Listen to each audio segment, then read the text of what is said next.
हरे कृष्णा।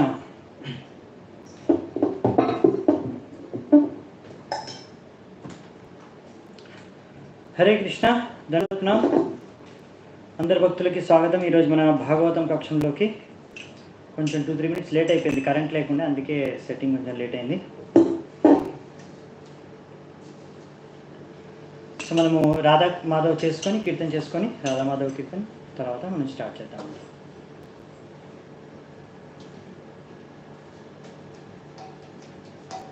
జయ రాధ మాధవ कुंज विहारी गोपी जनावल्लभा गिरिवरधारी। माधव कुंज विहारी गोपी जनावल्लभा गिरिवरधारी। माधव कुंज विहारी गोपी जनावल्लभा गिरिवरधारी। माधव कुंज विहारी गोपी जनावल्लभा गिरिवरधारी। जय राधा माधव कुंज विहारी गोपी जनावल्लभा गिरिवरधारी।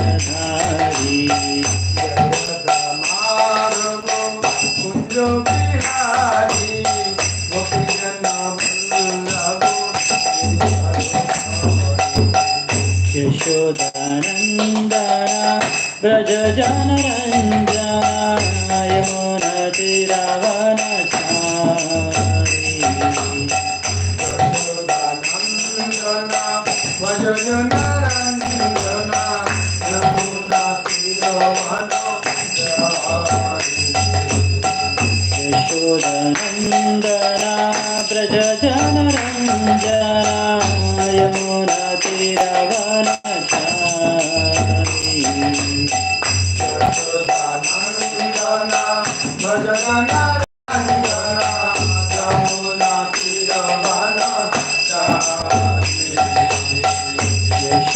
यशोदानन्दना व्रज जनरञ्जना यमुना तीरावनचारी। यशोदानन्दना व्रज जनरञ्जना यमुना तीरावनचारी। जय राधा माधव कुंज विहारी गोपी जनावल्लभा गिरिवरधारी।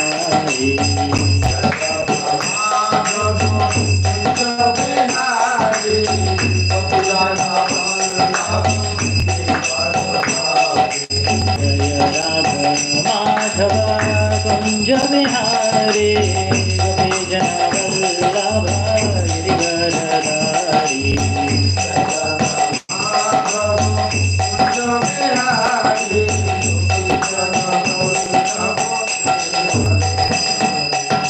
हरे कृष्णा कृष्ण कृष्ण हरे हरे हरे राम राम राम हरे हरे।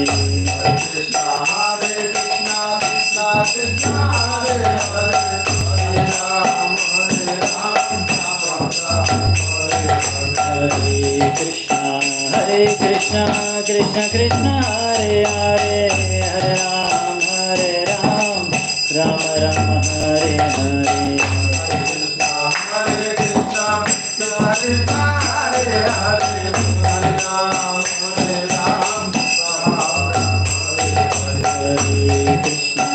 हरे कृष्णा कृष्ण कृष्ण हरे हरे हरे राम राम राम हरे हरे।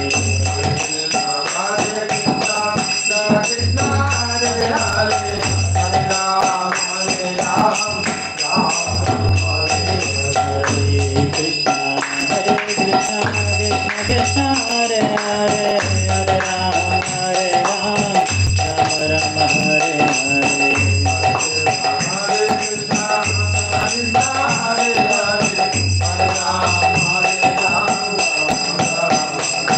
हरे कृष्ण कृष्ण कृष्ण हरे हरे हरे राम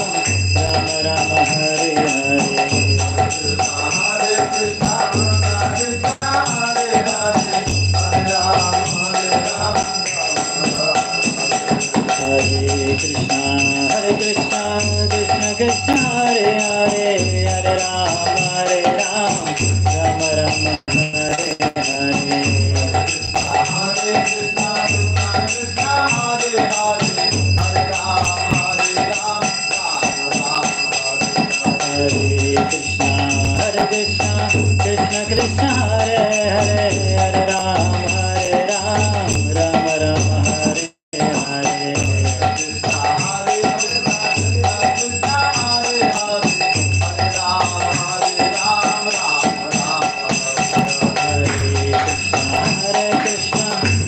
कृष्ण हरे हरे हरे राम राम राम हरे हरे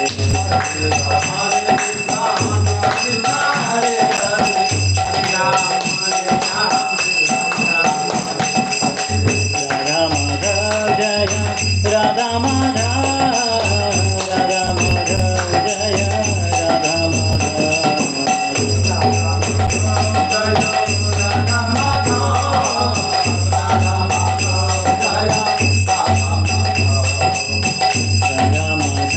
जय राधा माधव राधा माधव जय राधा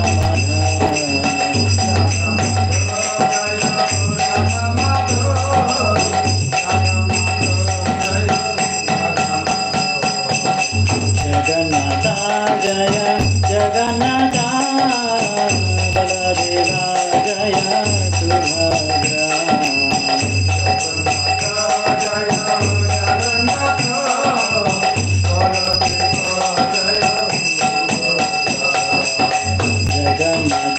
जय जगन्नाथ बलदेवा जय सुभद्रा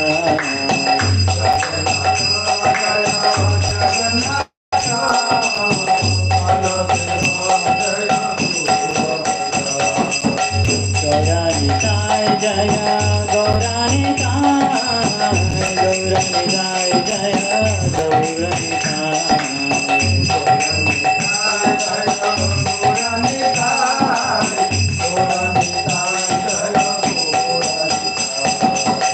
गौरानिताय जय गौरानिताय गौरानिताय जय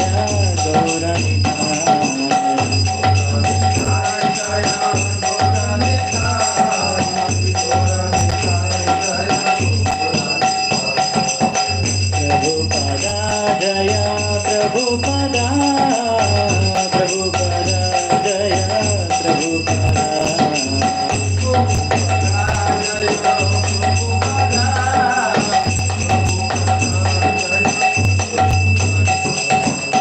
प्रभुपदा जय प्रभुपदा प्रभुपदा जय प्रभुपदा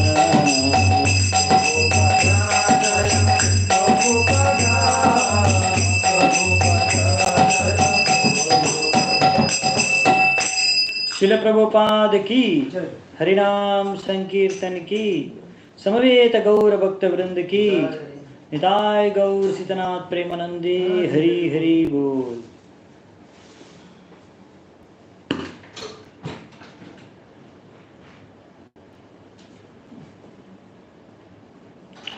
हरे Krishna. Okay, I think now sound is okay.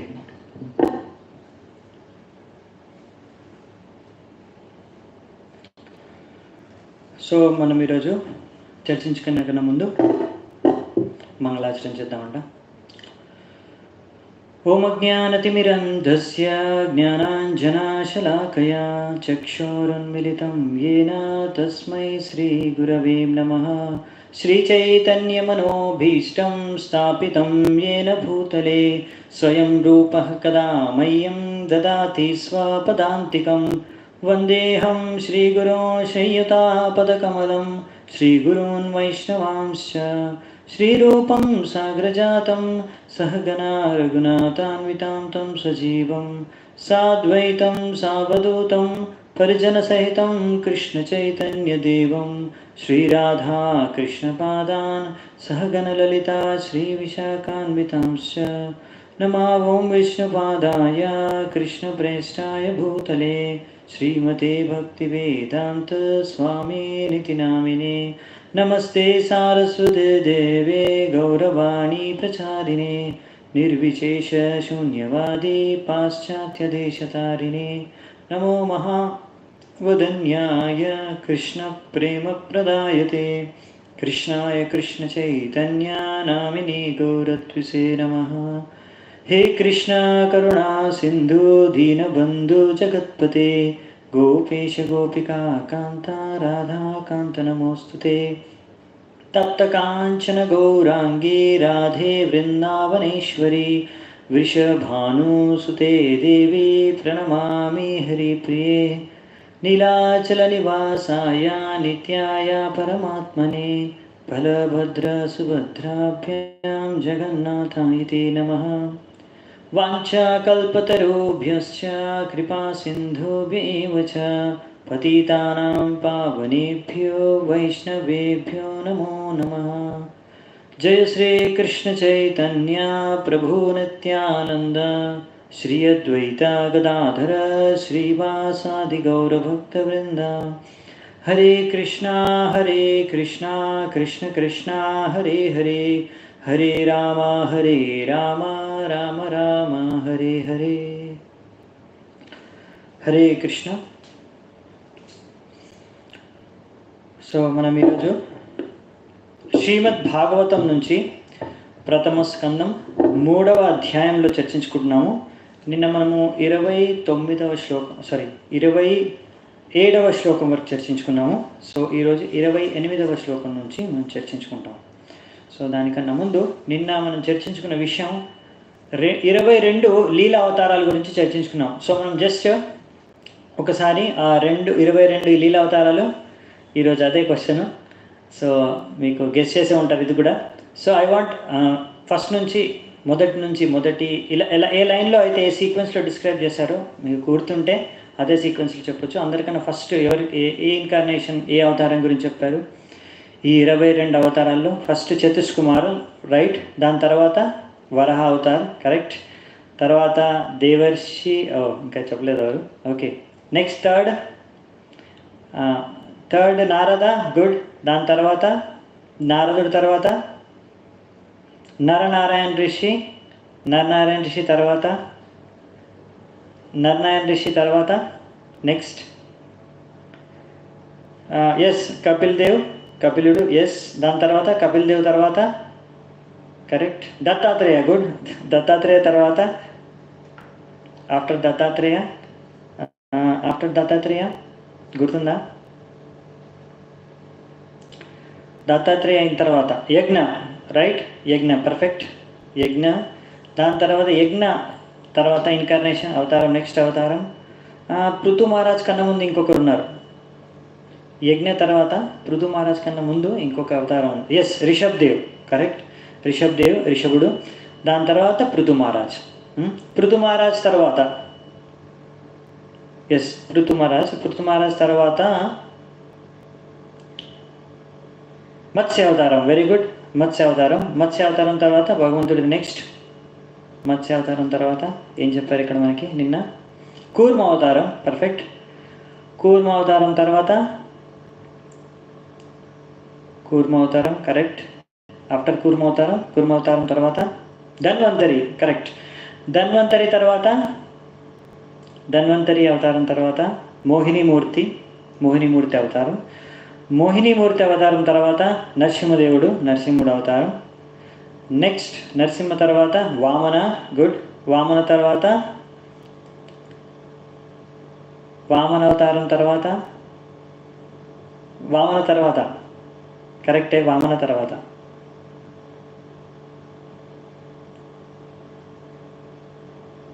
Bhrigu, అయ్యా, వెరీ గుడ్. భృగు కాదు, పరశురాముడు, భృగుపతి, పరశురాముడు, ఎస్.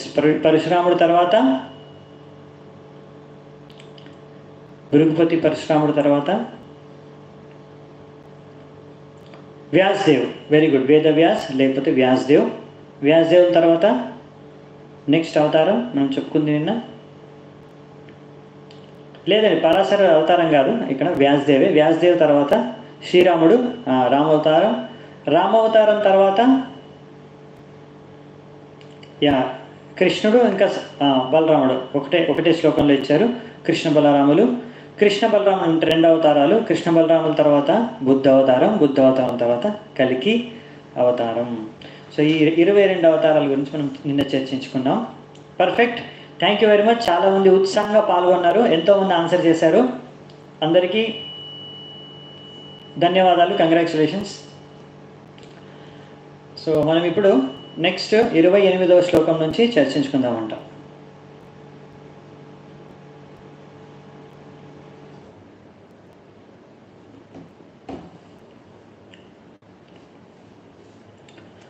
ఇది చాలా ఇంపార్టెంట్ శ్లోకం. దీన్ని మన జీవగోస్వామి ఆచార్యులు జీవగోస్వామి వారు దీన్ని పరిభాషా సూత్ర అని చెప్తారు. పరిభాషా సూత్ర అంటే పరిభాష అంటే డిఫైన్స్. సో మన భాగవతాన్ని డిఫైన్ చేసేది యొక్క సూత్రం అన్నమాట. అంటే ఈ భాగవతంలో మనకు చెప్పుకున్నాం కదా ఫస్ట్ నుంచి, కృష్ణుడు దేవాది దేవుడు, ఆయనే అన్ని అవతారాలకు కారణమని ఆ శ్లోకం ఇక్కడ వస్తుందన్నమాట యాక్చువల్గా. సో అందుకే ఇది మనం ఎన్నో అవతారాల గురించి చర్చించుకుంటాము. ఇప్పటివరకు కరెంట్ పోయింది. ఇప్పటివరకు మనం ఎన్నో అవతారాల గురించి చర్చించుకున్నాము, 22 అవతారాలు. ఇప్పుడు ఈ శ్లోకంలో ఏం చెప్తారంటే మీరు చూస్తే మీరు గమనించండి. మనం ఈ శ్లోకం పారాయణం చేద్దాం. ఏతే చాంశకలా పుంసః కృష్ణస్తు భగవాన్ స్వయం ఇంద్రారి వ్యాకులం లోకం మృడయంతి యుగే యుగే. తో ఇక్కడ ఏం చెప్తున్నారంటే ఏతే చాంశ కళాపుంసః, ఇవన్నీ ఇప్పటివరకు ఏ అవతారాలు చూసారా మీరు? 22 అవతారాలు చూసారు కదా. ఇవన్నీ అవతారాలు ఏవైతే మీరు చదివారు ఇప్పటివరకు 22, ఏతే చాంశ అవన్నీ అంశలు, లేకపోతే కళాపుంస అంటే అంశ యొక్క అంశ, లేకపోతే ఇంకా అలా అవతారాలు ఏవైతే ఇంకా వెరైటీస్ ఉన్నాయో అవన్నీ 22 లీలా అవతారాలని అన్నిట్లోనూ కృష్ణస్తు భగవాన్ స్వయం, ఇవన్నీ కృష్ణుడి యొక్క అవతారాలు. ఇంకా కృష్ణుడు వచ్చేసి ఆయన భగవాన్ స్వయం అంటే ఈయన నుంచి ఎన్నో అవతారాలు వస్తాయన్నమాట. ఇలా మనము చెప్పుకున్నాం కదా ముందు, ఫస్ట్ పురుష అవతారాలు చెప్పుకున్నప్పుడు కూడా ఈ యొక్క బ్రహ్మాండంలో ఏవైతే అవతారాలు వస్తాయో అవన్నీ క్షీరోదాక్ష విష్ణు నుంచి వస్తాయని. మరి ఇక్కడేంటి, మరి కృష్ణుడి నుంచి అన్ని అవతారాలకు మూల కారణం అని చెప్పారు. కన్ఫ్యూజన్ ఏం లేదండి, మీకు తెలిసిందే. క్షీరోదాక్ష విష్ణు ఎక్కడి నుంచి వస్తాడు? గర్భోదాక్ష విష్ణు నుంచి. గర్భోదాక్ష విష్ణు ఎక్కడి నుంచి వస్తాడు? మహావిష్ణువు లేకపోతే కారణోదాక్ష విష్ణు నుంచి. కారణోదాక్ష విష్ణు ఎక్కడి నుంచి వస్తాడు? ఆయన వచ్చేసి సంకర్షణ నుంచి. ఆ సంకర్షణ చతుర్వ్యూహంలో, ఆ సంకర్షణ ఇంకా నారాయణ నుంచి వస్తాడు. ఆ నారాయణుడు ఇంకో చతుర్వ్యూహం నుంచి వస్తాడు. అందులో మళ్ళీ మనకి వాసుదేవ సంకర్షణ ప్రద్యుమ్న అనిరుద్ధ ఉంటారు.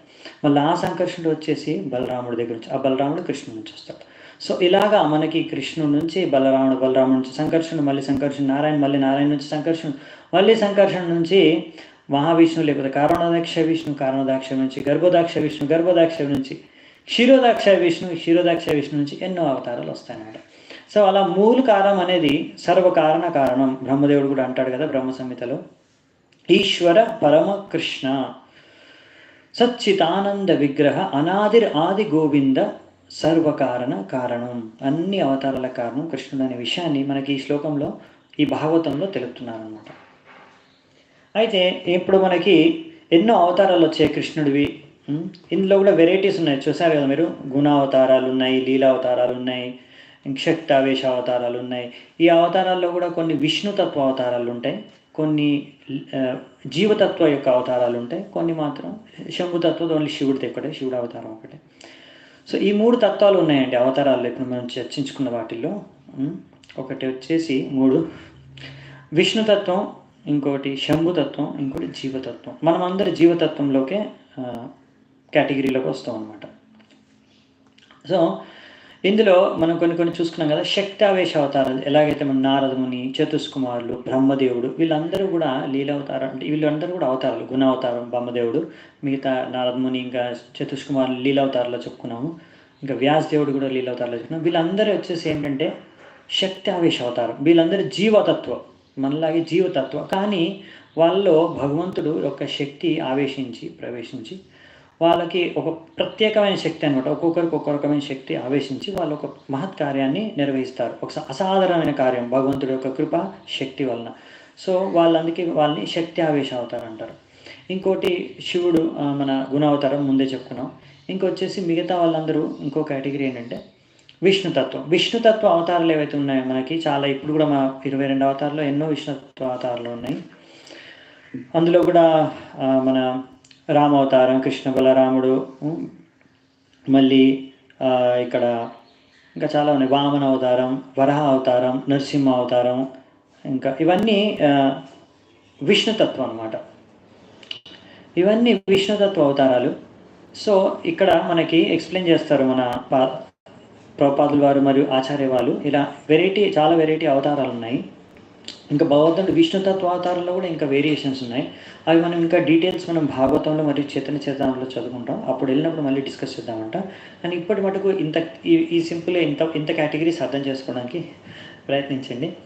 ఓకే, సో ఇప్పుడు మనము అర్థం చేసుకోవాల్సిన విషయం ఏంటంటే, మనం ఇంకా దేవతలు అయితే అందరూ చెప్పాం కదా ముందే, జీవతత్వాలు అన్ని దేవతలు చాలామంది.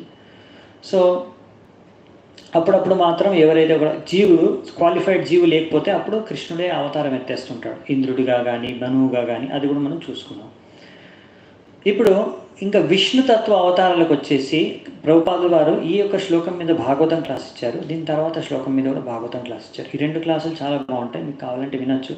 prabhupadwani.com అనే ఒక వెబ్సైట్లో ఇంగ్లీష్లో ఉంటుంది. ట్రాన్స్క్రిప్షన్, లెక్చర్ 2 ఉంటాయి. అన్ని లెక్చర్లు ప్రభుపాదులు అక్కడ ఉంటాయి. మీరు ఎప్పుడైనా కావాలంటే అక్కడ నుంచి మీరు రెఫర్ చేసుకోవచ్చు. సో ఈ యొక్క శ్లోకాన్ని యొక్క ప్రభుపాద యొక్క ఎక్స్ప్లెనేషన్ ఏదైతే ఇచ్చారు ప్రభుపాద, ఇక్కడ తాత్పర్యంలో కూడా కొంచెం ఇచ్చారు. ఇంకొకటి వచ్చేసి మనకి ఆయన లెక్చర్లో కూడా ఉందన్నమాట. దీన్ని బట్టి మనం అక్కడ నుంచి ఏం అర్థం చేసుకుంటామంటే, ప్రభుపాద వారు ఒక ఉదాహరణ ఇస్తారు బ్రహ్మ సంహితలోంచి. దీపాయతే వివృత హేతు సమానతర్వ. సో ఈ యొక్క శ్లోకం ఉందన్నమాట. అందులో ఏంటంటే, మనం ఒక ఒరిజినల్ ఒక క్యాండిల్ తీసుకొని, ఒక క్యాండిల్ ఫస్ట్ ఒక క్యాండిల్ మనం లైట్ చేసి ఉంది ఒక క్యాండిల్. ఆ క్యాండిల్తో ఇంకా ఎన్నో వేల క్యాండిల్స్ ఉన్నాయి, సేమ్ సైజ్, సేమ్ మొత్తం సేమ్ కాన్ఫిగరేషన్తో. సో అన్ని క్యాండిల్స్ మీరు వెలిగిస్తున్నారు అనుకోండి. ఒకసారి అన్ని క్యాండిల్స్ వెలిగించిన తర్వాత మీ ఫస్ట్ క్యాండిల్కి ఎంత వెలుగు వస్తుందో, ప్రతి ఒక్క క్యాండిల్ని మనం మోంబత్తి అంటాం కదా, ప్రతి మోంబత్తికి లేకపోతే ప్రతి ఒక్క క్యాండిల్కి అంతే వెలుతురు వస్తుంది. అలాగే కృష్ణుడికి మరి యొక్క అన్ని విష్ణు తత్వాలకి సమాన శక్తి ఉంటుంది. అలా మనకు ప్రభుపాద గారు చెప్తారనమాట లెక్చర్లో. ఎలా అంటారంటే ప్రభుపాద గారు, మీరు ఎప్పుడు అనుకోకూడదు కృష్ణుడు ఎక్కువ శక్తి ఉంది, రాముడికి తక్కువ శక్తి ఉంది, లేకపోతే ఏదైనా విష్ణు అవతారాలకి తక్కువ శక్తి ఉంటుంది, కృష్ణుడికి ఎక్కువ శక్తి ఉంటుంది అనుకోకూడదు. అందరికీ ఒకే రకం శక్తి, సేమ్ శక్తి, సమాన ధర్మం. ఆ క్యాండిల్ ఎగ్జాంపుల్ ఇచ్చేది అందుకే అండి, అది అర్థం చేసుకోవడానికి మనం. కానీ మరి గోవిందమాది పురుషం తమహం భజామి అంటారు. గోవిందమాది పురుషం తమహం భజామి అంటే గోవిందుడు మాత్రం ఆది పురుషం, ఈ కృష్ణుడు వచ్చేసి ఆది పురుషం. ఎందుకంటే ఫస్ట్ క్యాండిల్ కృష్ణుడు అదనమాట. సో డిఫరెన్స్ మనం చెప్పేది కృష్ణుడు ఒరిజినల్, ఫస్ట్ ఆయన నుంచి అందరూ వచ్చారు అవతారాలు అంటే అలా అనమాట. అంతేగాని వీళ్ళు ఈ అవతారాలు అంటే తక్కువ, వాళ్ళ అవతారాలని ఇంకా వేరే విష్ణు అవతారాలను మనం చులకన భావంతో చూడకూడదు. అది మనం అపరాధం చేసిన వాళ్ళం అవుతాం. సో అన్ని అవతారాలకు శక్తి సమానం. ఓకేనా? ఇప్పుడు ఇంకొక స్టేట్మెంట్ ప్రభుపాదుల వారు ఇక్కడ చేస్తారు, దాన్ని కూడా అర్థం చేసుకోవడానికి ట్రై చేద్దాం. దానికన్నా ముందు ఇక్కడ ప్రభుపాదుల వారు చెప్తారు, మనం అడగొచ్చు, మరి ఇన్ని అవతారాలు ఎందుకండి, ఓకే కృష్ణుడు అని చేయొచ్చు కదా, అదే మనం చూస్తాం కూడా. దాని గురించి ఎందుకు ఇన్ని అవతారాలు భగవంతుడు ఎత్తుతాడు, ఇన్ని రకరకాల అవతారాలు ఎందుకు అనేది కూడా మన ప్రభుపాదుల వారు మంచి ఎగ్జాంపుల్ ఇచ్చి ఎక్స్ప్లెయిన్ చేస్తారు. దాన్ని కూడా మనం చూద్దాం. ఇక్కడ ఎన్నో అవతారాలు ఉంటాయి, ఒక్కొక్క అవతారానికి ఒక ప్రత్యేకత. ఆ ప్రత్యేకత అనేది వాళ్ళు ఏ అవతారం అది ఎందుకు ఎత్తుతున్నారో భగవంతుడు, దాని యొక్క కారణం ఏంటి అనేది మనం ఇప్పటి వరకు లాస్ట్ క్లాస్లో, అంటే నిన్నటి క్లాస్లో 22 అవతారాలు, 22 కారణాలు మనం చూసాం. ఇంకొన్ని ఉదాహరణలు ఇక్కడ ప్రభుపాదులు వారు ఇస్తున్నారు. ఎలాగైతే పరశురామ అవతారంలో వచ్చారు, నరసింహ అవతారంలో వచ్చారు. అప్పుడు పరశురామ అవతారంలో వచ్చి 21 తరాల క్షత్రియుల్ని హతమార్చాడు ఆయన. ఎవరైతే క్షత్రియులు ఎప్పుడైతే అధర్ములుగా మారారో, లేకపోతే బ్రాహ్మణులకు వ్యతిరేకంగా వ్యవహరించారు. మరి నరసింహదేవుడు హిరణ్య కశ్యపును వధించడానికి ఆయన అవతరించారు. అంటే వీళ్ళు వాళ్ళ శక్తిని ప్రదర్శించారు. ఇక్కడ శక్తి ఎంత భగవంతుడు ఎంత శక్తివాడులో ఆ శక్తిని అక్కడ ప్రదర్శించారు. ఎంతటి వాడైనా సరే, అసురులు కానీ రాజులు కానీ, ఎంత గొప్పవాళ్ళైనా సరే, ఎంత శక్తివంతులైనా సరే, హిరణ్యకశిపుడు ఎంతో శక్తివంతుడు. ఆయన ఒకసారి ఇలా అంటే మనని ఐబ్రో రైజ్ చేస్తే అప్పుడు అక్కడ ఇంద్ర చంద్ర వీళ్ళందరూ వణికేవాళ్ళు అనమాట. ఇప్పుడు మనం ఐబ్రో చేసామనుకో, రైజ్ చేసామనుకో, ఎవరు వణుకరు, ఏం కాదనమాట. కానీ హిరణ్యకశిపు ఐబ్రో రైజ్ చేస్తే ఎంతోమంది దేవతలు వణికిపోయేవారు అనమాట. అంత భయంకరమైన శక్తి, అంత అలా ఉండేవాడు హిరణ్యకశిపు. అతన్ని వధించేశాడు నరసింహదేవుడు. అంటే భగవంతుడు ఎంత శక్తివంతుడు అనేది ఇక్కడ అక్కడ శక్తిని ప్రదర్శించారు. కోర్స్ భక్తవాత్సల్యం భక్తుడి కోసం కూడా వచ్చారు. ఇక్కడ ఆ ఆస్పెక్ట్ కూడా ఉంది. ఇక్కడ ఈ వివరణ కూడా ఇచ్చారు ప్రభుపాదులు గారు. అలాగే నారదముని అనుకోండి, నారదముని వరాహదేవుడు ఇంకా బుద్ధదేవుడు వీళ్ళు వచ్చారు కదా. వీళ్ళు ఏం చేశారంటే సాధారణ ప్రజలు, mass society, mass of people, ప్రభుపాదులు వాళ్ళు రాశారు. ఒక సాధారణ ప్రజల్లో ఒక విశ్వాసాన్ని పెంపొందించడానికి వచ్చారు. చూసాం కదా, మనం నిన్న బుద్ధుడి గురించి చర్చించుకున్నాం. అవునా? ఎలా బుద్ధుడు ఎవరైతే సామాన్య ప్రజలు ఎప్పుడైతే నాస్తికులుగా మారిపోయి దుర్వినియోగం చేస్తున్నారో వేదాలని, అప్పుడు ఏం చేశారు బుద్ధుడు వచ్చి వాళ్ళని ఇండైరెక్ట్గా ఆయన్ని పూజించమని చెప్పి, అంటే ఆయన్ని ఫాలో అవ్వమని చెప్పేసి ఆయన బోధనల్ని ఇండైరెక్ట్గా వాళ్ళని ఆయన భక్తులుగా మార్చుకున్నాడు. అలా వాళ్ళకు తెలియకుండానే వాళ్ళు భగవంతుడి యొక్క బుద్ధుడి యొక్క భక్తులు అయిపోయారు. వాళ్ళు నాస్తికుల నుంచి ఆస్తికులు అయిపోయారు వాళ్ళకి తెలియకుండానే ఒక విధంగా. ఇంకొకటి నారదముని మనం చూస్తామండి. ఇప్పుడు మొత్తం ప్రతి స్కందంలో నారదముని యొక్క కృప, ఆయన యొక్క దయ సాధారణ జీవులు, సామాన్య ప్రజలు అందరి పట్ల భేద భావం లేకుండా అందరికీ ఆయన భక్తిని ప్రచారం చేసి అందరినీ భక్తులుగా తయారు చేస్తుంటాడు. ఇదన్నమాట సాధారణ. అలాగే వరాహదేవుడు అందరూ భూమి అంతా అందులో మునిగిపోయినప్పుడు అందరు ప్రజలంతా ఎంతో కష్టాల్లో ఉన్నప్పుడు ఆయన రక్షించాడు. అంటే అప్పుడు ఇలాంటి పనుల ద్వారా ప్రజలకు అనేది విశ్వాసం కలుగుతుంది భగవంతుడి పట్ల. సో వీళ్ళందరూ ఆ విశ్వాసాన్ని పెంపొందించారు సాధారణ ప్రజల్లో. రాముడు, ధన్వంతరి వీళ్ళెంతో ఇది మన ఫేమ్, ఖ్యాతిని పెంచారు. భగవంతుడి యొక్క ఖ్యాతిని వాళ్ళు పంచారు. ఇంకా చాలా ఉన్నాయి. ఒక్కొక్క అవతారం ఒకటికన్నా ఎక్కువ పనులు కూడా చేశాయి, కానీ ఇక్కడ ఒక్కొక్కటి ఎగ్జాంపుల్గా ఇస్తున్నారు. బలరాముడు, మోహినీమూర్తి, వామన్ దేవుడు వాళ్ళు భగవంతుడి యొక్క సౌందర్యాన్ని ప్రదర్శించారు. ఎందుకంటే అది అక్కడ అవసరం. ఇప్పుడు మోహినీమూర్తికి అక్కడ అవసరం ఉండదు, వాళ్ళకి వాళ్ళు మోహితుల్ని చేయాలి కదా అసురుల్ని. అలా ఎక్కడ ఏది అవసరమో పరిస్థితి అనుసారంగా ఏదైతే అవసరమో అక్కడ భగవంతుడు అలా అవతారం ఎత్తి ఆ శక్తి ఏదైతే అవసరమో ఆ శక్తిని మాత్రమే ప్రదర్శిస్తాడు ఆ అవతారంలో. అలాగే మత్స్య అవతారం, కూర్మ అవతారం, కపిల అవతారం వీళ్ళందరూ ఏం చేస్తారంటే తత్వజ్ఞానం, ఈ యొక్క ఆధ్యాత్మిక జ్ఞానాన్ని ప్రసాదించారు భగవంతుడి నుంచి. అలా ఇప్పుడు నరనారాయణ ఋషి వాళ్ళు ఎలా తపస్సు చేయాలి, ఎలా వైరాగ్యాన్ని పాటించాలి, ఎలా మన ఇంద్రియాలని నియంత్రించుకోవాలి, ఇవన్నీ వాళ్ళు శిక్షణలు ఇచ్చారు. ఇలా ఒక్కొక్క అవతారము ఒక్కొక్క కర్తవ్యాన్ని నెరవేరించింది. అంటే ఒక్కొక్క శక్తి భగవంతుడు ఒక్కొక్క శక్తిని ప్రదర్శించింది ఒక్కొక్క అవతారం. సో అలాగే కానీ ఈ అవతారాలకి వేరే శక్తులు లేవా అని కాదు, అక్కడ ఉన్న విష్ణుతత్వులకి మనం చర్చించుకునేది. అలా మనం ఆలోచించకూడదు. ప్రభుపాదులు వారు అంటారు, ఇప్పుడు మనకి కరెంట్ ఉంది మన దగ్గర, ఎలక్ట్రిసిటీ హౌస్ ఉంది, పవర్ హౌస్ ఉంది. కానీ ఇప్పుడు మనకు ఈ రూమ్లో ఈ రూమ్కి మనకు ఒక లైట్తో సరిపోతుందండి. ఈ రూమ్లో మనకు వెలుతురు ఎంత అవసరమో మనకు ఒక లైట్, ఒక బల్బ్ పెట్టుకుంటే సరిపోతుంది మనకి. అదే పెద్ద మ్యారేజ్ పెద్ద హాల్ ఉందనుకోండి, దాంట్లో ఒక చిన్న లైట్ పెడితే సరిపోదు. వాళ్ళకి పెద్ద పెద్ద లైట్స్ లేకపోతే ఇంకా ఎక్కువ 10 లైట్లు 100 లైట్లు పెట్టాల్సి వస్తుంది హాల్ సైజ్ బట్టి. అలా సో మనకి ఎంత అవసరం అంటే మనం అంతే ఎలక్ట్రిసిటీ ఎలా యూజ్ చేసుకుంటామో అంతే. మరి ఇన్ని వెరైటీ బల్బులు ఎందుకండి? 10 watt, 20 watt, 30 watt, 50 watt, 100 watt, 200 watts ఇన్ని రకాల బల్బులు ఎందుకండి? ఒకే బల్బ్ పెట్టొచ్చు కదా. ఎందుకంటే ఎక్కడ ఎంత అవసరమో మనం అలాంటి అంత సైజ్ బల్బే పెట్టుకుంటాం కదా. అది ప్రభుపాదులు గారు చెప్తున్నాం. ఇక్కడ ఒక్క లైట్ పెట్టేంత మాత్రాన మనం అనుకోకూడదు ఇంతే ఎలక్ట్రిసిటీ పవర్, ఇంతకన్నా పవర్ లేదు మన పవర్ హౌస్లో. అలా కాదు, ఎంత అవసరమో అక్కడ అంతే లైట్ మనం పెట్టుకుంటాం. అలాగే భగవంతుడు కూడా ఎక్కడ ఎంత శక్తి ప్రదర్శించాలో అక్కడ అంత శక్తిని ప్రదర్శిస్తాడనమాట. ఆ అవతారాల రూపాల్లో వచ్చి అక్కడ అంత శక్తిని ఏది అవసరమో అదే ప్రదర్శిస్తాడు. కాబట్టి మనం అలా అంచనా వేయకూడదు. మనం చెప్పుకున్నాం కదా ముందు కూడా, టీచర్లు ఉంటారు. ఎల్కేజీకి ఏబిసిడి పాఠాలే చెప్తారు, కానీ 10th క్లాస్ టీచర్ వేరే చెప్తారు. అలాగా అనుకొని ఎల్కేజీ టీచర్కి ఏబిసిడీలు తప్ప ఇంకేం రావు అనుకోకూడదు. మనకు తెలుసు కదా, టీచర్ అనేది బీఈడీ చేసిన తర్వాత టీచర్ అవుతారు. అంటే ఎల్కేజీలు కాదు, వాళ్ళు 10th క్లాస్ డిగ్రీ కూడా చేశారు, కానీ వాళ్ళు మాత్రం ఏబిసిడీలే చెప్తారు. ఎందుకంటే ఆ పిల్లలకి అంతకన్నా ఎక్కువ అర్థం కాదు కాబట్టి. అలాగే భగవంతుడు కూడా ఎన్నో అవతారాలు ఎత్తాడు. ఆ సమయంకి అక్కడ జనాలకి ఎలాంటి శక్తి ప్రదర్శన అవసరమో అంత శక్తిని ప్రదర్శిస్తాడు. ఇది మనం ఒక కాన్సెప్ట్ మనం ఈరోజు అర్థం చేసుకుంటున్నాం. ఇంకొక విషయం ఇక్కడ తాత్పర్యంలో ఇంకో విషయం కూడా రాశారు ప్రభుపాదులు వారు. ఇది చదివి చాలామంది కన్ఫ్యూజ్ అవుతారు, ఇంకా తప్పుగా కూడా అర్థం చేసుకుంటారు అన్నమాట. దీన్ని మనం కూడా అర్థం చేసుకోవడానికి ప్రయత్నిద్దాం. ఇక్కడ రాశారు ప్రభుపాదులు వారు, శ్రీకృష్ణుడు మొత్తం 100% ఆయన యొక్క అట్రిబ్యూట్స్ అంటే గుణాలు, మీరు ట్రాన్స్లేషన్ చూసుకోవచ్చు, తెలుగులో కూడా గుణాలు అని రాసి ఉంటాయి, నేను గూగుల్ ట్రాన్స్లేషన్ చూశాను.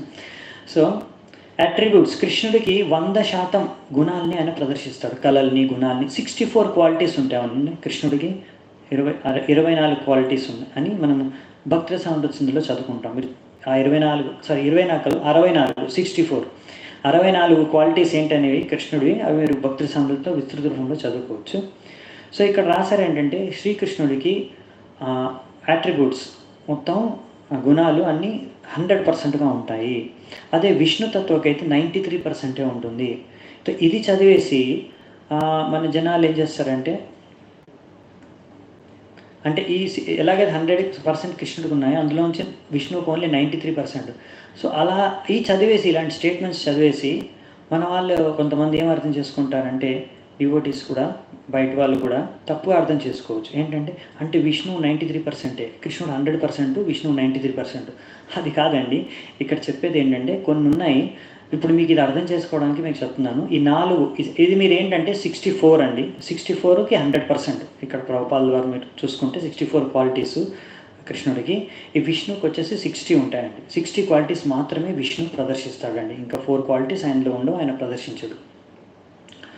సో ఇప్పుడు ఈ విష్ణు ఆ 4 క్వాలిటీస్ ఏమిటి అంటే, అవి శక్తి కాదు ఇక్కడ సంబంధించింది, ఇది ఒక గుణాలు. అంటే ఒక మీరు అవి 64 క్వాలిటీస్ ఏవైతే కృష్ణుడికి ఎక్స్ట్రా ఉన్నాయో చూద్దామంట. సో ఈ కృష్ణుడు ఏవైతే 64 దాన్ని 100%గా తీసుకుంటే, మీరు 60కి క్యాలిక్యులేట్ చేయండి, ఇది 93 సుమారుగా వస్తుంది అనమాట. అందుకే 93 అని రాశారు అక్కడ, వేరే ఏం లేదు. అలాగే మిగతావి కూడా కంటిన్యూ చేశారు. పాయింట్ ఫస్ట్ అర్థం చేసుకోవడానికి ట్రై చేద్దామంట. సో కృష్ణుడికి ఇక్కడ 100% 64 క్వాలిటీస్ అంటే 4 క్వాలిటీస్ అంటే అవి కృష్ణుడు మాత్రమే ప్రదర్శిస్తాడు, అది ఏ విష్ణు అవతారం, విష్ణుత్వం ప్రదర్శించదు.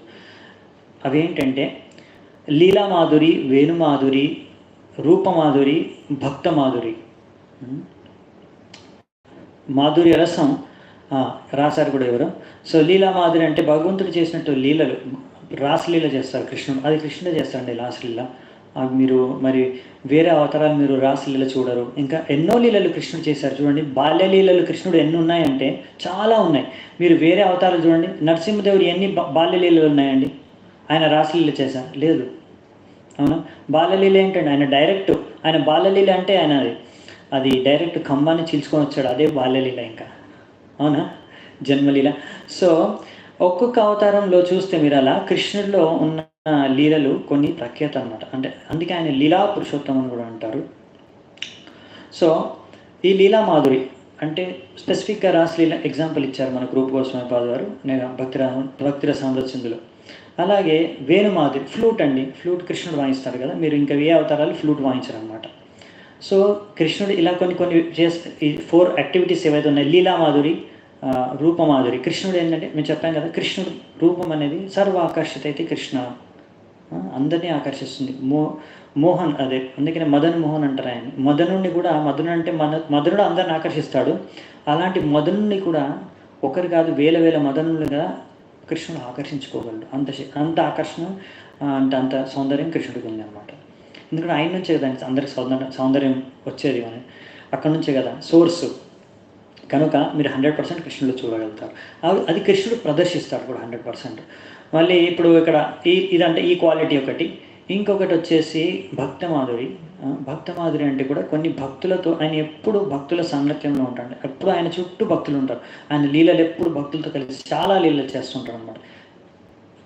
మీరు గోపీస్తో లీలలు కానీ, సఖాస్, మరి ఎన్నో పాస్ట్ టైమ్స్ మీరు చూసుకుంటారు, కృష్ణులో ఎన్నో లీలలు ఉన్నాయి, బృందావన్ లీలలు. అలా ఎన్నో లీలలు అయినా పాండవులతో తర్వాత చాలా లీలలు చేస్తారు. సో అంటే బృందావన్లో మెయిన్గా మన కృష్ణుడు ఏదైతే మనం చర్చించుకుంటామో 100% అని ఇక్కడ అన్ని 60 క్వాలిటీస్ ఎగ్జిబిట్ చేస్తారు, అది కృష్ణుడు, బృందావన కృష్ణుడు స్పెసిఫిక్గా. సో ఇంకా డీటెయిల్స్ కృష్ణులో కూడా, బృందావన కృష్ణుడికి, ద్వారకా కృష్ణుడికి కూడా కొంచెం డిఫరెన్సెస్ ఉన్నాయి, అవి కూడా మనం తర్వాత చూద్దాం. ఎలాగంటే అది అర్థం చేసుకోవడం సింపుల్. ఇన్ ప్రిన్సిపల్ తత్వరూపంలో నేను చెప్తాను ఇప్పుడు మీకు. ఎప్పుడైతే సపోజ్ ఒకతను ఉన్నాడు అండి, పోలీస్ ఆఫీసర్ ఉన్నాడు అనుకోండి, లేకపోతే ప్రైమ్ మినిస్టర్ ఉన్నాడు అనుకోండి. పోలీస్ ఆఫీసరు ఇంట్లో ఉన్నాడు అనుకోండి, ఆయన ఇంట్లో ఎలా అంటే అలా ఉండొచ్చు అండి. ఆయనకేం రూల్స్ అక్కడ లేవు. కొన్ని ఆయన లుంగి కట్టుకొని కూడా ఉండొచ్చు, షార్ట్ వేసుకొని ఉండొచ్చు, బనియన్ మీద ఉండొచ్చు, ఏం ప్రాబ్లం లేదు. ఎలాగైనా కూర్చోవచ్చు, ఎలాగైనా పడుకోవచ్చు, సోఫాలో పడుకొని ఉండొచ్చు. ఇంకా వాళ్ళ పిల్లలతోని, వాళ్ళ ఒక భార్య బిడ్డలతో, లేకపోతే వాళ్ళ తల్లిదండ్రులతోని ఆయన ఎంతో స్నేహపూర్వకంగా వ్యవహరించవచ్చు. ఇవన్నీ ఆయన ఆఫీస్లో చేయలేడు కదండి. ఆఫీస్లో లుంగి వేసుకొని, షార్ట్ వేసుకొని, బనియన్ వేసుకొని పోలీస్ ఆఫీసర్ వెళ్ళాడు కదా. అప్పుడు అక్కడ ఏంటంటే ఆయనకు ఒక యూనిఫామ్ ఉంటుంది, ఆ యూనిఫామ్ వేసుకొని వెళ్ళాలి అక్కడ. అక్కడ ఎవరైనా వచ్చినా కానీ ఫార్మల్గా మాట్లాడాలి. హరే కృష్ణ అంటే హరే కృష్ణ అంటే వాళ్ళు ఏం మాట్లాడుకుంటారో ఫార్మల్గా మాట్లాడుకోవాలి, అంతేగాని స్నేహపూర్వకంగా అక్కడ మాట్లాడుకోవడానికి కుదరదు. అంటే అలా వ్యవహరించడం బాగోదు, అది పద్ధతిగా ఉండదు. అవునా, అందుకే వాళ్ళు అలా వ్యవహరించారు అన్నమాట. అలాగే మీకు ఇప్పుడు అర్థమైంది అనుకుంటా నేను చెప్పిన ఉదాహరణ. అంటే ఒక వ్యక్తి ఆయన ఇంట్లో వ్యవహరించినట్టు బయట ఎక్కడైనా ఆఫీస్ కానీ ఆయన ఒక జాబ్ ప్లేస్కి వెళ్తే అలా అందరూ అంటే అన్ని వ్యవహారాలు చేయలేరన్నమాట అలా. సో కృష్ణుడికి విష్ణు తత్వంకి ఉన్న డిఫరెన్స్ అది. అంటే వ్యక్తి ఒకటే అయినా కానీ, అంటే భగవంతుడి నుంచే అన్ని రూపాలు వస్తున్నాయి కదా, అన్ని అవతారాలు. కానీ ఇదే అనమాట కొన్ని జైసే, అందుకనే ఈ ఫ్లూట్ వాయించడం ఇవన్నీ చేయరన్నమాట. ఇది కృష్ణుడు బృందావనంలో చేస్తాడు. అవును, ఈ లీలలన్నీ కూడా మీరు చూస్తే గట్టిగా మెయిన్గా బృందావనంలో చేస్తారన్నమాట ఈ లీలలన్నీ. ఎందుకంటే బృందావనం అనేది కృష్ణుడికి ఇల్లు, కృష్ణుడికి ఇల్లు అనమాట. అక్కడ ఆయన ఫ్రీగా ఉంటాడు అనమాట. ఆయన అక్కడ ముకుటం పెట్టుకొని, ధనుష్సు, బాణాలు, రథం పెట్టుకొని తిరగడం అనమాట. అక్కడ ఆయన ఇంకా డ్రెస్ కూడా చూసుకుంటే ఎంత ఆభరణాలు అవి, అంటే ఒక రాజులాగా ఆయన డ్రెస్ చేసుకోడు. ఆయన ఉండడం కూడా ఫ్రీగా ఉంటాడు, ఒక గోపాలుడుగా. అవును, ఆయన పేరు గోపాల్, అందుకే ఆయన ఒక గోపాలుడుగా, అంటే కౌహర్డ్ బాయ్ అలా ఉంటాడు అనమాట. ఆయన అందరు ఫ్రెండ్స్తో కలిసిమెలిసి తిరుగుతుంటాడు. ఒక రాజు, నేను భగవంతుడు అనే హోదాతో ఉండరు అక్కడ. అదే ఆయన ద్వారకా వెళ్తే ద్వారకలో రాజు అనే హోదాలో ఉంటారు ఆయన, ద్వారకాధీష్. కానీ బృందావనంలో ఆయన ఇంట్లో ఉన్నట్టు ఉంటాడు అనమాట. అక్కడ అందరితో చాలా స్నేహపూర్వకంగా వ్యవహరిస్తాడు. అందుకనే ఫస్ట్ చాలా రోజుల తర్వాత ఎప్పుడైతే గోపీస్ ఆయన్ని కురుక్షేత్రంలో చూశాడు, ఎప్పుడైతే ఆయన ఆ యొక్క వేషంలో ఉంటారు రాజులాగా, ద్వారకాధీష్ లాగా, అప్పుడు వాళ్ళు ఆ యొక్క ఎలాగైతే బృందావన కృష్ణుడు ఉన్నాడో ఆయన పట్ల ఉన్న భావాలని ఆయన ఇలా చూసేసరికి కృష్ణుడు వాళ్ళు వ్యక్తం చేసుకోలేకపోయారు, వాళ్ళకి నచ్చలేదు. ఆ బృందావన కృష్ణుడు వాళ్ళకి నచ్చాడు అనమాట. అలా సో మనం అర్థం చేసుకోవాల్సింది ఏంటంటే, అలాగే భగవంతుడు కూడా ఇలా ఇప్పుడు కృష్ణుడు ఏంటంటే ఇంట్లో ఉన్నప్పుడు కృష్ణుడు, ఆఫీస్కి వెళ్తే విష్ణు అనమాట. అందుకే కృష్ణుడు ఏం పనులు డైరెక్ట్గా చేయడు. ఆయన అన్ని అవతారాలు, ఆయన నుంచి ఎన్నో అవతారాలు వస్తుంటే ఒక్కొక్క అవతారం ఒక్కొక్క పని చేసుకుంటుంది. ఆ విష్ణువు కానీ ఇంకా అవతారాలు సృష్టించిన పని కూడా ఆయన విష్ణువుకి అప్పచెప్పేశాడు అనమాట. సంకర్షణకి ఇంకా ఇన్ని విష్ణు అవతారాలు సృష్టించేసి క్షీరోదాక్ష విష్ణువుకి చెప్పేశారు, ఇంకా నువ్వు అవతారాలు సృష్టించడంలో నేను మాత్రం నా యొక్క మెయిన్గా నా లీలామాధురి, వేణుమాధురి, భక్తమాధురి, రూపమాధురి, సో ఇలాంటివన్నీ చేసుకుంటూ ఆయన అన్ని, అంటే అలాగనేసి కృష్ణుడు అవసరం ఉన్నప్పుడు ఆయన కూడా శక్తి ప్రదర్శిస్తాడండి. ఎందుకంటే ఇప్పుడు మీరు చూశారు, కంసుడు ఆయనకు డైలీ ప్రతిరోజు ఒక రాక్షసుని, అసురుని అక్కడ పంపించేవాడు. కానీ కృష్ణుడు ఏమాత్రం కష్టపడకుండా సునాయాసంగా ఈజీగా ఆడుతూ ఆయన్ని ఆ అసురుల్ని డైలీ చంపేసేవారు అనమాట. కృష్ణుడు భగవంతుడు, ఆయనకి ఇవేం లెక్కే కాదనమాట. అది మీరు కృష్ణుడి యొక్క లీలల ద్వారా అర్థం చేసుకోవచ్చు. సో కృష్ణుడు అంటే ఇప్పుడు ఆ పోలీస్ ఆఫీసర్ ఉన్నాడు అనుకోండి, ఇంట్లో ఉన్నప్పుడు ఆయన ఫ్రీగా ఉంటాడు అంత, కానీ ఆయన ఆఫీస్ పనులు చేసుకోకపోవచ్చు. అలాగని ఒకవేళ వాళ్ళ ఇంట్లో దొంగపడ్డాడు అనుకోండి, వాళ్ళ ఇంట్లోకి ఎవరు మర్డరర్ వచ్చి అటాక్ చేశారనుకోండి, అప్పుడు ఆ పోలీస్ యాక్షన్ తీసుకుంటాడు, అంతేనా?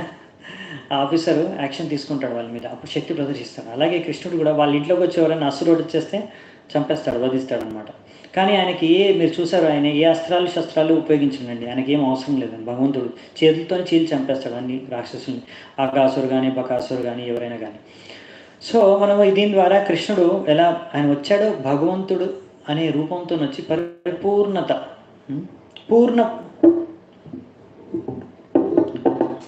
ఆయన అన్ని శక్తుల్ని అవసరం అనుసారంగా కృష్ణుడు అన్ని రసాల్ని, ఆయన రసరాజు అంటారు, పూర్ణ పురుషోత్తముడు అంటారు, లీలా పురుషోత్తముడు అంటాడు. ఎందుకంటే ఇవన్నీ ఆయన అన్ని లీలల్ని ప్రదర్శించాడు, అన్ని రకాల శక్తుల్ని ప్రదర్శించాడు. మీరు అన్ని ఫ్లేవర్స్ ఏవైతే ఉన్నాయో కృష్ణుడిలో చూడొచ్చు అనమాట. ఆయన లీలలు కూడా చాలా ఉన్నాయి. అందుకే మీరు ఆయన లీలల డిస్క్రిప్షన్ కూడా 10వ స్కందం మొత్తం ఆయన కృష్ణుడి లీలలో ఉంటాయి. సో ఇదన్నమాట మనం అర్థం చేసుకోవచ్చు. అదేవిధంగా ఒక శివుడికి అయితే 84 అన్నారు, అంటే అది 55 క్వాలిటీస్ ఆయన ఎక్స్పెక్ట్ చేస్తాడు, 55, దానికి పర్సంటేజ్లో 84 అని రాశారు. అలాగే మనకి జీవుడికి వచ్చేసి 50 క్వాలిటీసే, 50 మాత్రమే క్వాలిటీస్. జీవుడు అంటే మనం మనలాంటి వాళ్ళు ఎవరైనా ఎక్స్పెక్ట్ చేస్తాం, కానీ మనము ఇప్పుడున్న బద్ధవస్థలో అవి కొద్దిగా ఎక్స్ప్రెస్ చేస్తాం క్వాలిటీస్. కానీ ఎప్పుడైతే హయ్యెస్ట్ శుద్ధ భక్తులు అయిపోతామో, లేకపోతే హయ్యెస్ట్ మ్యాక్సిమం అది 50 క్వాలిటీస్ మనం ఎక్స్పెక్ట్ చేయొచ్చు. అది 78%కి వస్తుంది పర్సంటేజ్ కింద. అది బ్రహ్మదేవుడికి ఉదాహరణగా ఇచ్చారు. ఎవరైతే అన్ని 78% క్వాలిటీస్ అంటే 50 క్వాలిటీస్ ఫుల్గా ఎగ్జిబిట్ చేస్తారు, ప్రదర్శిస్తారు. సో ఈ బ్రహ్మదేవుడు వచ్చేసి కూడా భక్తుడే, భగవంతుడి యొక్క భక్తుడే. మళ్ళీ ఇలా మనం కూడా శుద్ధ భక్తులైనప్పుడు ఈ 78% లేకపోతే 50 క్వాలిటీస్ని మొత్తం ప్రదర్శిస్తాం మనం ఆధ్యాత్మిక జీవితం, చిన్న జీవితంలోకి వెళ్ళినప్పుడు కూడా అలా అనమాట. సో మనం ఎప్పుడు కృష్ణుడికి ఈక్వల్గా అవ్వలేము. మనం ఎప్పుడు మనకి 64 క్వాలిటీస్ ఎప్పుడు రావు. అంటే అక్కడ మనం ఒకవేళ ముక్తి చెందిన తర్వాత భగవద్ధామానికి వెళ్ళినా కానీ మనకి 50 క్వాలిటీస్ అనేవి ఉంటాయి అలా. అవి ఇది ఈరోజు చర్చ ఈ శ్లోకానికి సంబంధించి చాలా ఇంపార్టెంట్. అందుకే కొంచెం సమయం దీని మీద చెప్పాను కదా, ఇది దీని పరిభాషా సూత్రాన్ని, అందుకే కొంచెం ఎక్కువ సమయం దీని మీద కేటాయించాను నేను. ఇప్పుడు మనము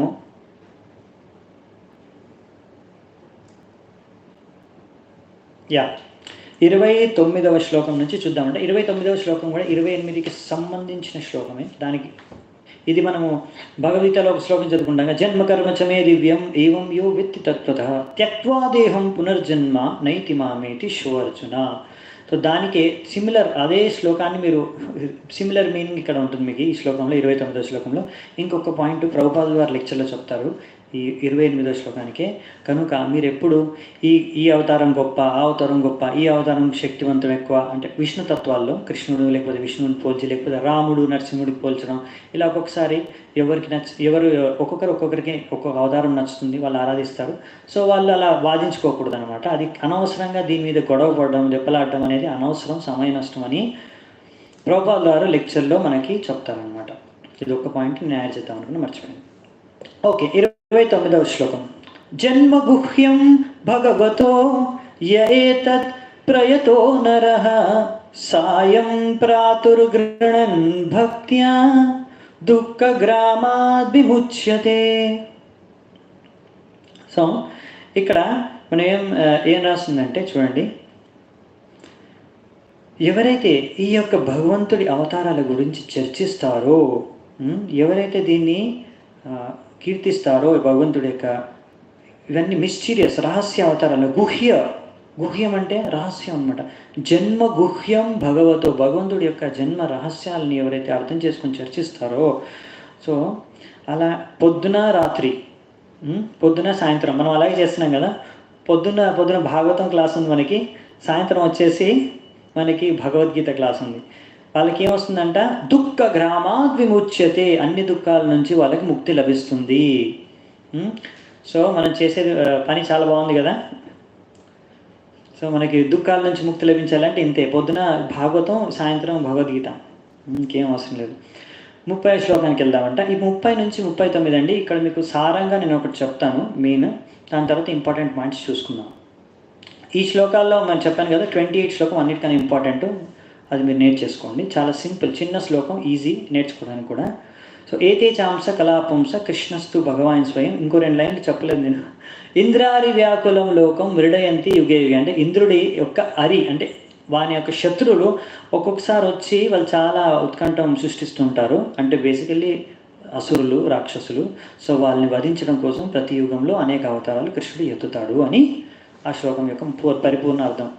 ఓకే, ఇప్పుడు మనం 30వ శ్లోకం నుంచి స్టార్ట్ చేద్దామంట.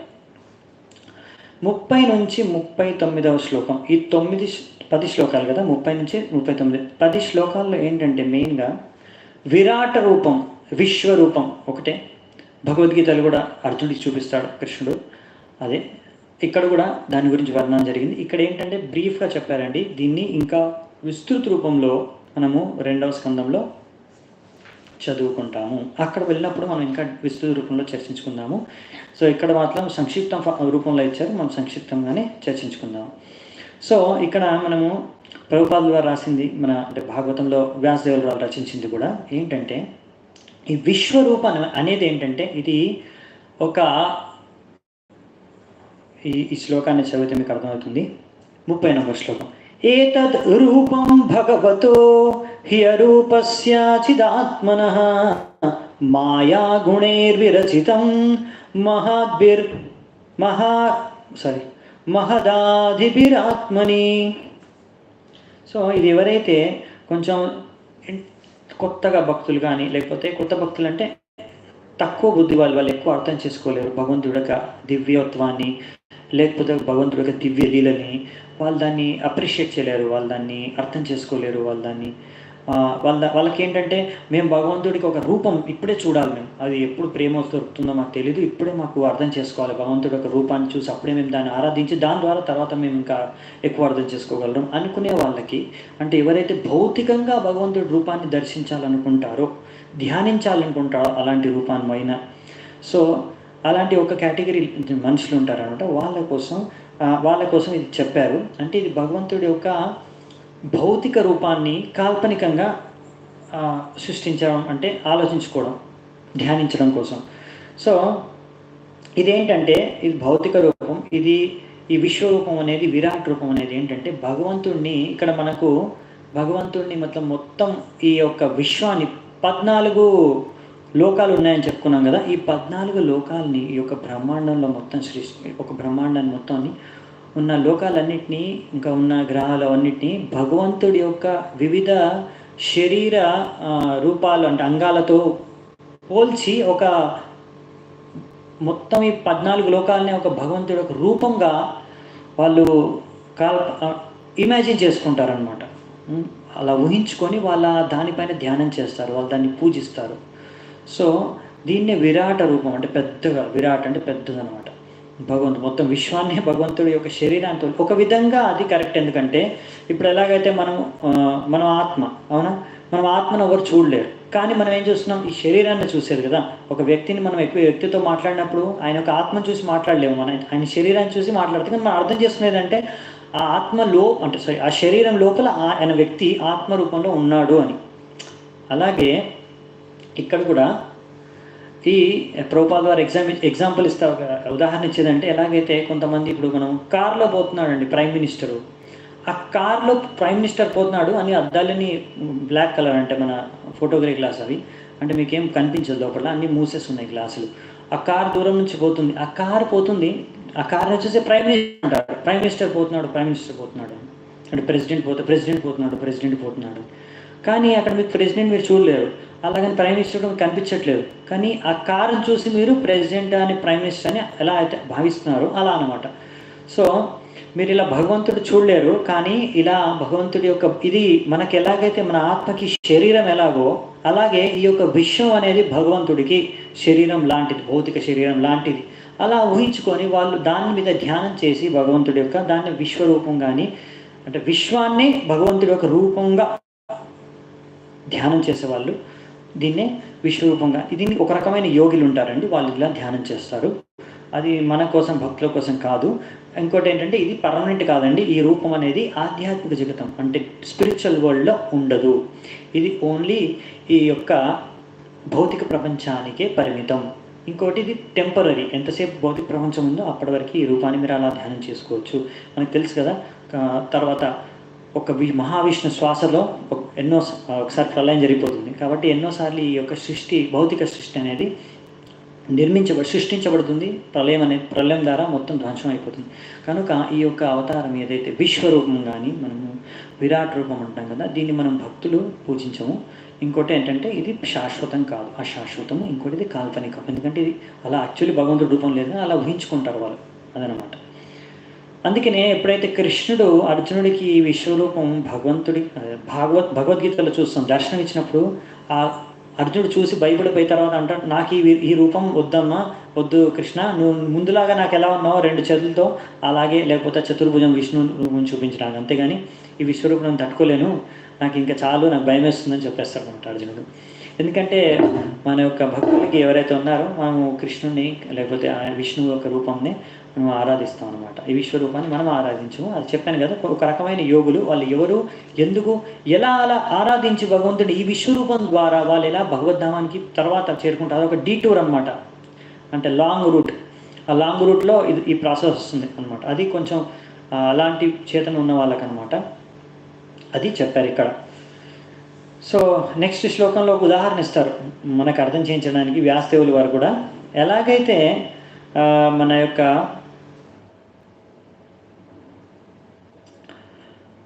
క్లౌడ్స్, మేఘాలు, ఇంకా డస్ట్ అంటే అర్థం చేసుకుంటారు కదా, డస్ట్, రేణు.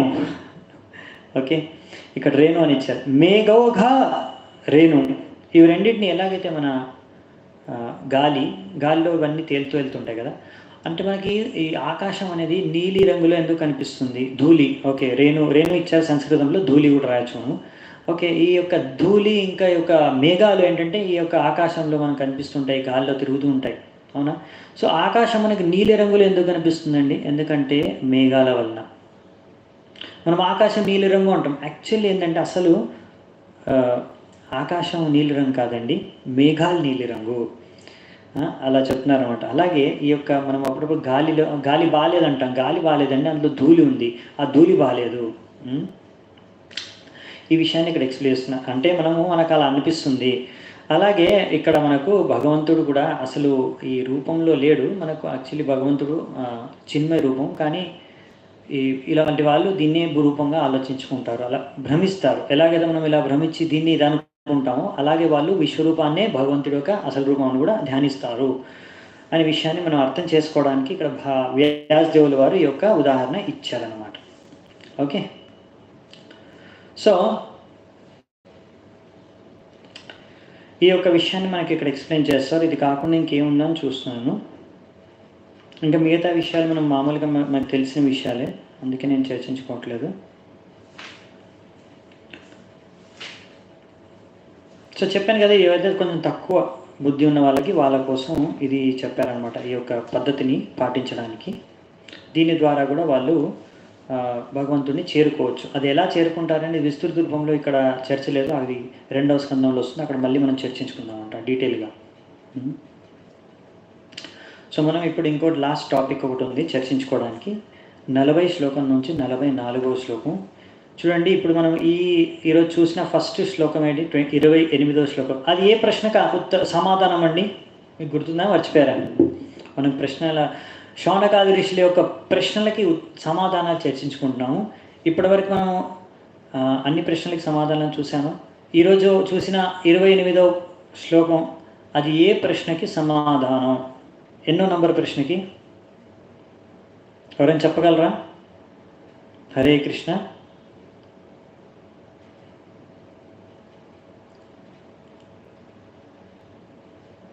హరే కృష్ణ, ఎన్నో నంబర్ ప్రశ్నకి సమాధానం అండి?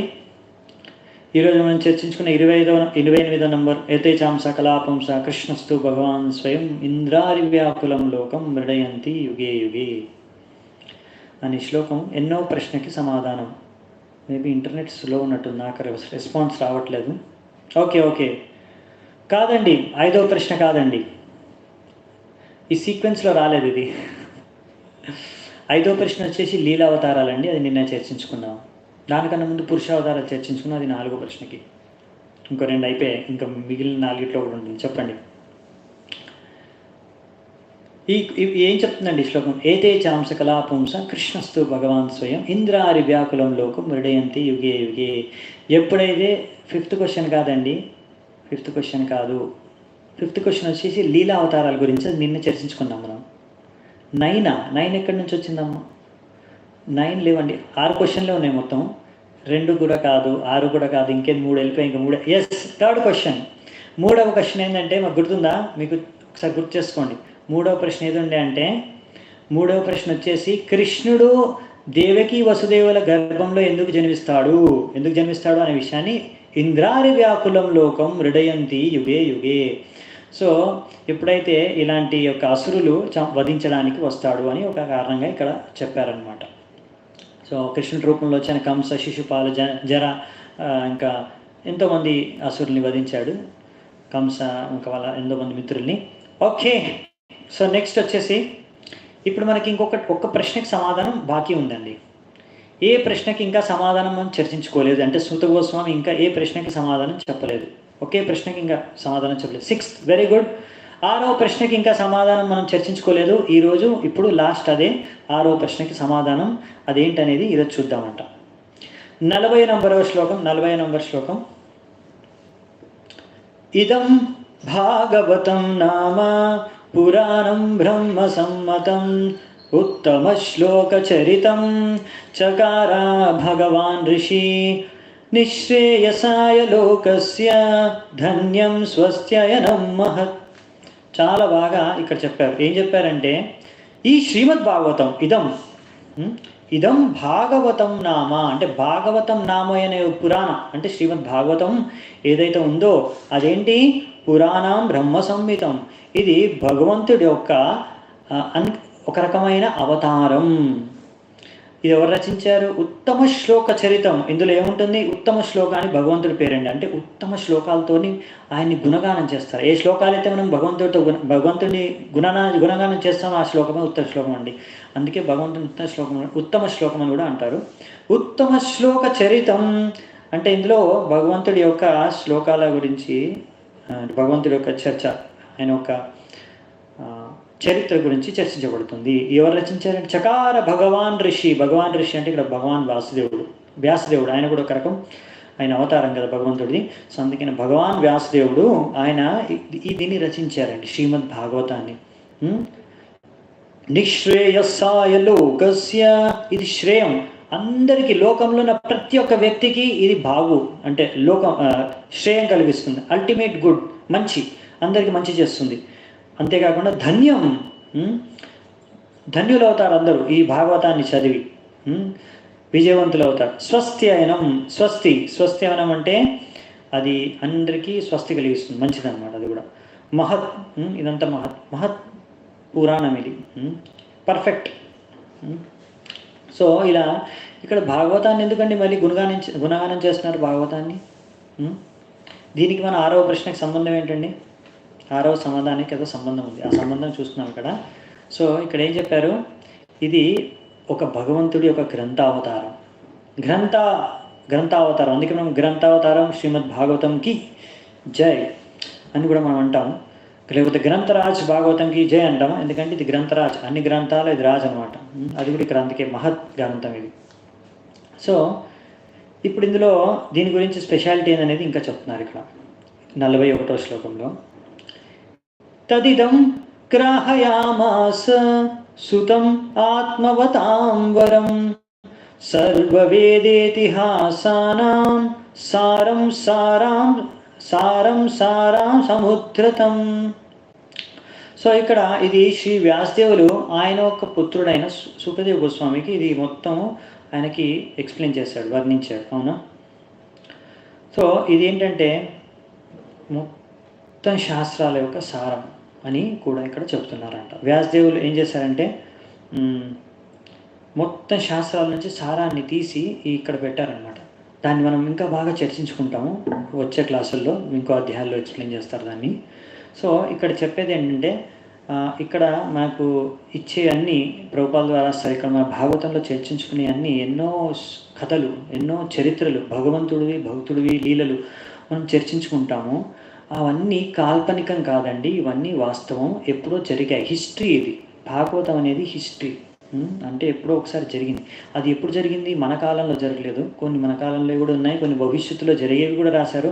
కానీ చాలా మటుకు మనం చర్చించుకునే లీలలు అవన్నీ చాలా యుగాల, అంటే ఈ యుగంలో కాకుండా ముందు యుగాల్లో అయిపోయి, అంతేకాకుండా ఈ కల్పంలో అంటే ఈ బ్రహ్మ యొక్క ఈ రోజు కాదు ఇంకో రోజులో కూడా ఎన్నో లీలలు జరుగుతాయి, అవి కూడా ఇక్కడ చర్చించుకున్నారు. ఈ బ్రహ్మాండంలోనే కాదండి, ఇంకో బ్రహ్మాండాల్లో జరిగే లీలలు కూడా ఇందులో చర్చించుకున్నారు. కాబట్టి కొన్ని విషయాలు ప్రభుపాల ద్వారా రాశారు. మీ యొక్క మెదడుకి అర్థం కాకపోవచ్చు, ఇలా జరిగింది, ఇలా ఎందుకు జరిగింది, ఇలా సంభవమా, మనకు అలాంటి సందేహాలు రావచ్చు. ఎందుకంటే మన తెలివితేటలతో కొన్ని విషయాలు మనం అర్థం చేసుకోలేము. ఎందుకంటే వేరే గ్రహాల్లో, వేరే బ్రహ్మాండాల్లో వేరే రకంగా అన్ని విషయాలు జరుగుతాయి, ఎన్నో విషయాలు ఉంటాయి, మనం చూడలేదు కదా. అందుకే మనం అనుకుంటాం ఇలా సంభవం ఏంటి అని, కానీ అలా సంభవం. సో మనం ఈ భాగవతంలో ఎన్నో విషయాలు చూస్తాము, అవన్నీ కాల్పనికం అని మాత్రం అనుకోకండి. ఇదేదో మనం చూస్తాం కదా కొన్ని సినిమాల్లో మ్యాజిక్, అలా మ్యాజిక్ చూపిస్తున్నారు అంటే మ్యాజిక్ ఏమో ఇది రియల్గా ఇలా ఉంటుంది అనుకోకూడదు. ఇక్కడ ఉన్నాయి అన్ని రియల్ కథలండి, అన్నీ జరిగినాయి, జరగబోయేవి కూడా చెప్పారు. కనుక ఈ విషయాన్ని మనము తెలుసుకోవాలి అని ఇక్కడ చెప్తున్నారు అన్నమాట. సో ఇంకా లాస్ట్ ఒక 2-3 శ్లోకాలు ఉన్నాయి, దాన్ని చదివేసుకొని మనం ఈ యొక్క భాగవతాన్ని ఈరోజు చర్చను ముగిద్దామంట. 42వ శ్లోకం. సతు సంశ్రావయామాస మహారాజం పరీక్షితం ప్రాయోపవిష్టం గంగాయాం పరితాం పరమర్షిభిః. శుకదేవ గోస్వామి ఎవరైతే ఉన్నారో వ్యాసదేవుల నుంచి ఈ యొక్క భాగవతాన్ని విని తర్వాత దాన్ని ఇదే భాగవతాన్ని ఆయన ఎవరికి చెప్పారండి? మహారాజం పరీక్షితం. ఆ మహారాజు పరీక్షితుడికి చెప్పాడు. ఎక్కడ? ప్రాయోపవిష్టం గంగాయాం, గంగా నది తీరాన ఎప్పుడైతే ఆయన మృత్యుకి చెరువులో ఉన్నాడు, అంటే లాస్ట్ 7 రోజులు కదా చెప్పుకుంది ఆ విషయాన్ని. ఆయన ఏమాత్రం ఆ 7 రోజులు ఆయన ఏం తినలేదు, నీళ్లు తాగలేదు, పడుకోలేదు, ఏం లేదండి. 7 days 7 రోజులు కంటిన్యూస్గా 24/7 అంటాం కదా, అలా పరీక్షిత్ మహారాజు విన్నాడు. శుకదేవ గోస్వామి చెప్పారు ఆయన కథని, భాగవత్ కథని. సో ఇక్కడ ప్రభుపాద్ పరపట్లో తాత్పర్యంలో రాస్తున్నారు. శ్రీపాద్ శంకరాచార్యులు వారు కూడా ఆయన కూడా ఇది చెప్పారనమాట. ఈ యొక్క భాగవతంలో వీటిని వర్ణించే భగవంతుడు కృష్ణుడు నారాయణుడే పరమేశ్వరుడు అని ఆయన కూడా ఒప్పుకున్నాడు ఒకసారి. దాని ద్వారా మనకి ముక్తి లభిస్తుందనే విషయాన్ని ఆయన కూడా ఒప్పుకున్నాడు అనే విషయాన్ని రాశారు. అది నిన్న కూడా కొద్దిగా చర్చించుకున్నాం మనం. సో ఇప్పుడు మనం డైరెక్ట్ పాయింట్కి వస్తున్నామండి. 43వ శ్లోకంలో సమాధానాన్ని క్లియర్గా చెప్పేస్తున్నారు. ఎందుకు భాగవతం గురించి వర్ణించారో ఇప్పుడు మీకు ఇక్కడ అర్థమైపోతుంది. క్వశ్చన్ గుర్తుందా మీకు? 6వ ప్రశ్న గుర్తుందా? ప్రశ్న ఏంటంటే 6వ ప్రశ్న, కృష్ణుడు తన ధామానికి వెళ్ళిపోయినప్పుడు, లీలలు సమాప్తం అయిపోయిన తర్వాత ఈ భూమి మీద ఆయన ఎప్పుడైతే తన ధామానికి వెళ్ళిపోయాడో, మరి ధర్మం అనేది ఆయనే కదా స్థాపించేది, ఆయనతో పాటే కదా ఉండేది. మరి ఇప్పుడు ఆ ధర్మం ఆయన వెళ్ళిపోయిన తర్వాత ఎక్కడ దాని ఆశ్రయం, ఎక్కడి నుంచి మనకు ధర్మం అనేది తెలిసేది, ఎక్కడ ధర్మం అనేది ఉంది? ఇప్పుడు కలియుగంలో, కలియుగం వచ్చేసింది కదా ఆయన వెళ్ళిపోయిన తర్వాత అని ఇక్కడ ప్రశ్న అడిగారు ముందు. 6వ ప్రశ్న, దానికి సమాధానం ఇక్కడ ఉందండి డైరెక్ట్గా. కృష్ణే స్వధామోపగతే ధర్మజ్ఞానాదిభిః సహ కలౌ నష్టాదృశామేష పురాణార్కోదునోదితః. ఎప్పుడైతే కృష్ణుడు తన ధామానికి వెళ్ళిపోయాడో ధర్మము జ్ఞానము అన్ని ఆయనతో పాటు వెళ్ళిపోయాయి. మరి ఈ కలియుగంలో అందరూ ఇలా ఎంతో అంధకారంలో మునిగిపోయినప్పుడు అప్పుడు ఈ యొక్క పురాణం, ఈ యొక్క భాగవతం పురాణ ఆర్కో, ఎలాగైతే సూర్యుడు, అర్క అంటే సూర్యుడు అండి, పురాణ ఆర్కో ఉదయించింది. ఎలాగైతే సూర్యుడు ఎప్పుడైతే ఉదయిస్తాడో అంధకారం అంతా వెళ్ళిపోతుంది కానీ ఇంకా అంధకారం ఉండదన్న, ప్రొద్దున అవగానే అంధకారం అంతా నశించిపోతుంది, మొత్తం వెలుతురు వచ్చేస్తుంది, ఇంకా అంధకారం అనేది ఉండదు. అలాగే ఈ కలియుగంలో ఈ అంధకారంలో పడి ఉన్న అందరి మనుషులకి ఇదొక సూర్యుడు లాగా ఉదయించింది. కలియుగంలో శ్రీమద్ భాగవతం ఈ మనలో ఉన్న అంధకారాన్ని, అజ్ఞానాన్ని మొత్తము తొలగించేస్తుంది ఈ శ్రీమద్ భాగవతం అని మనకి శ్రీమద్ భాగవతాన్ని యొక్క గొప్పదానాన్ని ఇక్కడ వర్ణిస్తున్నారు. అంటే ఇదే అండి ఆన్సరు. కృష్ణుడికి భాగవతానికి ఏమాత్రం తేడా లేదు. కృష్ణుడే భాగవత అవతారంలో ఇక్కడ మనకు గ్రంథ అవతారంలో వస్తున్నాడు. అందుకే కృష్ణుడి, మనం భాగవతాన్ని కూడా కృష్ణుడిలాగే, కృష్ణుడు ఎలా మనం ఆరాధిస్తామో అలాగే భాగవతంని కూడా మనం ఆరాధించాలి. సో మనం ఏం కావాలనేదాన్ని కృష్ణుడు ఎలా మనకు చెప్తాడో అది భాగవతం మనకు చెప్తుంది అనమాట. సో మనం ఎలా ఆరాధిస్తామంటే భాగవతాన్ని అది మనము భాగవతాన్ని చదివి విని దాన్ని ఆచరించి ప్రచారించి. సో ఇప్పుడు సూత గోస్వామి చెప్తున్నారు. సో నేను మీకు ఇప్పుడు ఈ భాగవతాన్ని వినిపిస్తున్నాను. ఎలాగైతే నేను ఈ భాగవతాన్ని నేను మా గురువులైన శుకదేవ గోస్వామి ముఖాన్ని నుంచి విన్నాను, అదే విధంగా నేను దాన్ని ఎలాగైతే ఆస్వాదించి నేను ఎలాగైతే అర్థం చేస్తున్నాను ఎంతైతే, అదే మీకు నేను ఇక్కడ ప్రస్తుతం చేస్తున్నాను. అంటే పరంపరలో నేను చెప్తున్నాను. నాకు ఏదో ఇష్టం వచ్చింది నేను చెప్పట్లేదు. ఇక్కడ ఏదైతే నేను పరంపరలో విన్నానో అదే విధంగా నేను విన్నది అర్థం చేసుకున్నాను, అదే అర్థాన్ని అదే విధంగా నేను మీకు ముందుస్తున్నాను. అదే లాస్ట్ శ్లోకం అండి, 44వ శ్లోకం. తత్ర కీర్తయతో విప్రర్షేర్భూరి తేజసః అహం చాద్యాగమం తత్ర నివిష్టస్తద్ అనుగ్రహాత్ సోహం వః శ్రావయిష్యామి యథాధీతం యథామతి. తో ఇక్కడ ఏం చెప్తున్నారంటే శుకదేవ గోస్వామి, అది మన సూత గోస్వామి చెప్తున్నారు. ఎప్పుడైతే శుకదేవ గోస్వామి ఇది పరీక్షిత్ మహారాజుకు చెప్పారో భాగవతం, అప్పుడు నేను అక్కడే కూర్చున్నాను. అక్కడ కూర్చొని ఎంతో ధ్యానంగా నేను మొత్తం విన్నాను అనమాట, అస్సలు ఇంత కూడా మిస్ అవ్వకుండా. ఇక్కడ రాశారన్నమాట. తత్ర కీర్తయతో విప్ర, ఎప్పుడైతే ఈ కీర్తిని ఎప్పుడైతే అంటే భాగవతాన్ని ఎప్పుడైతే రిసైట్ చేశారో, కీర్తించారో సుఖదేవ్ గోస్వామి వారు, విప్రషేర్ భూరి తేజస, అప్పుడు అహం చాధ్యాగమం తత్ర, అప్పుడే నేను దాన్ని విన్నాను, అర్థం చేసుకున్నాను దాని యొక్క అర్థాన్ని. ఎందుకంటే అప్పుడు నేను నివిష్ట అంటే బాగా కాన్సన్ట్రేటెడ్గా విన్నాను, అటెంటివ్. ఎలా మనం భాగవతం వినాలనేది మనకి ఇక్కడ సూత గోస్వామి తన శ్లోకం ద్వారా నేర్పిస్తున్నాడు. నేను ఎలా విన్నాను, సో వినడము చెప్పడం ఎలా చెప్పాలి, పరంపరలు చెప్పాలి, వినేటప్పుడు ఎలా వినాలి, అది కూడా మనం సూత గోస్వామి ద్వారా నేర్చుకుంటున్నాం. ఆయన చెప్తున్నాడు, నేను అప్పుడు నివిష్టతో విన్నాను, అంటే బాగా ఏకాగ్రతతో నేను విన్నాను, ఎంతో ఏకాగ్రతతో.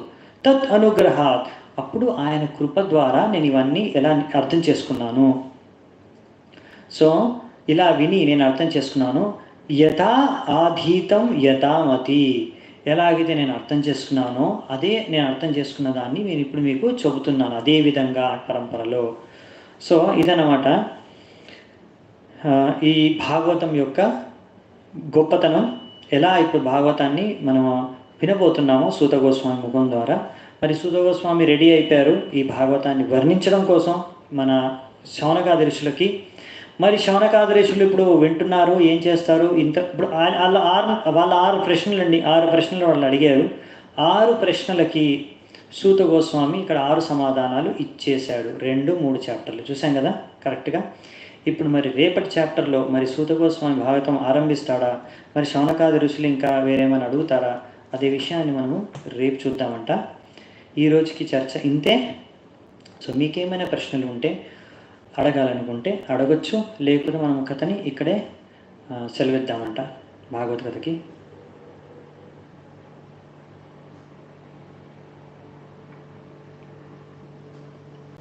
ఆల్రెడీ ఎవరైనా క్వశ్చన్ అడిగారా చూస్తాను నేను.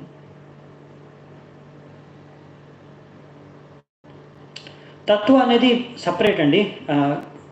ఎవరు అడిగారు అక్కడ, విష్ణుతత్వ, శంభుతత్వ, జీవతత్వ, 3 తత్వాలు సపరేట్. అలా ఎందుకంటే డిఫరెన్స్ ఏంటంటే విష్ణుకి శివుడికి అది కూడా చెప్తారు మన బ్రహ్మ. క్షీరం యథా దది వికార విశేష యోగాత్. క్షీరం అంటే మన మిల్క్, పాలు ఉంటాయి కదా, పాలకి పెరుగుకి తేడా ఉంది కదా. పెరుగు పాల నుంచే వచ్చాయి, కానీ పెరుగు వేరు, దాని పనితనం వేరు, పాల పనితనం వేరు. పాలు ఎక్కువ తాగారనుకోండి లూజ్ మోషన్ అవుతుంది, డయేరియా వస్తుంది. అదే ఇక్కడ ఇద్దరు అంటే పాలు పెరుగు ఒక విధంగా చెప్పాలంటే పెరుగు పాల నుంచే వచ్చిందండి, తేడా లేదు. ఆ విధంగా 2 పాలు సంబంధించిన విషయాలు, కానీ వాళ్ళలో ఉన్న పనితనం వేరు కాబట్టి మనం 2 ఒక విధంగా మనం స్వీకరించము, 2 ఒకటే అని చెప్పాం మనం. అలాగే విష్ణుకి శివుడికి డిఫరెన్స్ ఉందన్నమాట. ఇదే విష్ణు, అందుకే 2 తత్వాలు వేరు. ఎందుకు అంటే వాళ్ళ పనితనం కూడా వేరు అనమాట. ఎలాగంటే మళ్ళీ శివుడు అనేది జీవతత్వం కాదండి, ఆయన జీవతత్వానికి అతీతం, అంటే పైన. విష్ణువు ఏంటంటే ఆయన పాలలాగా. ఇప్పుడు పాలలో మీరు చూస్తారు కదా, పాలు వేడి పాలలో మనం ఎలా పెరుగెలా తయారు చేస్తామండి, అందులో కొద్దిగా పెరుగు, కానీ పెరుగు మన లేకపోయినా కానీ కొంచెం పులుపు పదార్థం, ఏదైనా మన నిమ్మకాయ కానీ చింతపండు ఏదైనా పులుపు పదార్థం వేస్తే కూడా అది పెరుగు తయారవుతుందండి. సో అలాగే ఇక్కడ విష్ణు ప్రకృతి సంపర్కంలో వచ్చినప్పుడు అది శివుడు అవుతారనమాట. అది మెయిన్ డిఫరెన్స్, వేరేం లేదు. ఎందుకంటే విష్ణు ఏంటంటే చెప్పాం కదా, ఆయన డైరెక్ట్ భౌతిక ప్రకృతితో ఆయన సంపర్కం ఆయన ఉండదన్నమాట, untouched by material energy. Okay, ఆ భౌతిక ప్రకృతి యొక్క రూపమే దుర్గాదేవి. ఇప్పుడు ఎలాగైతే విష్ణు ట్రాన్స్ఫార్మ్, ఎలాగ పాలు నుంచి పెరుగు తయారవుతుందో అలాగే పెరుగు వస్తుందో, అలాగే విష్ణు నుంచే శివుడు వచ్చాడు. అలాగే మన అక్కడ రాధారాణి లేకపోతే లక్ష్మీదేవి నుంచే మనకు పార్వతీదేవి కూడా ఉద్భవిస్తుంది అన్నమాట. అలా సో ఈ పార్వతీదేవి వచ్చేసి ఈ యొక్క భౌతిక ప్రపంచానికి, ప్రకృతికి ఏమంటాం దుర్గాదేవి, ఈమె అధిపతి ఒక విధంగా చెప్పాలంటే, ఈమె ఆధీనంలో ఉంటుంది. సో శివుడు పార్వతిని మనము ఈ భౌతిక ప్రపంచానికి మాతాపితలుగా అనుకుంటాం. ఎందుకంటే వారు ఈ చెప్పాం కదా, ఈ విష్ణు డైరెక్ట్గా ఈ ప్రకృతితో ఇంటరాక్ట్ చేయాలన్నమాట, అంటే ఆయన కలవడు. అది శివుడి మాధ్యంతో చేస్తాడు విష్ణు అలా. మరియు వాళ్ళ యొక్క కర్తవ్యాలు కూడా వేరు. చెప్పాను కదా, విష్ణు మొదట సృష్టి కొంచెం చేస్తారు, తర్వాత సృష్టి అంతా బ్రహ్మదేవుడు చూసుకుంటాడు. మరి శివుడు వచ్చేసి ప్రళయం లాస్ట్లో, మన ప్రళయం అనేది ఆయన తాండవ నృత్యం చేసినప్పుడే ప్రళయం అనేది సంభవిస్తుంది. శివుడు తాండవ నృత్యం చేసినప్పుడు. మరి విష్ణు వచ్చేసి పాలనకర్త, ఆయన పాలించేస్తూ ఉంటాడు. సో వాళ్ళ ముగ్గురికి కూడా ఫంక్షన్స్ డిఫరెంట్, కర్తవ్యాలు వేరుగా ఉన్నాయి. సో కొన్ని డిఫరెన్సెస్ ఉన్నాయి. అందుకనే చెప్పాను కదా, 3 రకాల తత్వాలు ఉన్నాయి, అవి సపరేటే అండి. ఎందుకంటే వాళ్ళ యొక్క కర్తవ్యాలు వేరు, వాళ్ళు చేసే పనులు వేరు అలా. కానీ వాళ్ళందరూ చేసేది ఒకటే పర్పస్. ఈ భౌతిక జగత్తును సృష్టించిన ఒక పర్పస్, కారణం ఒకటేనండి.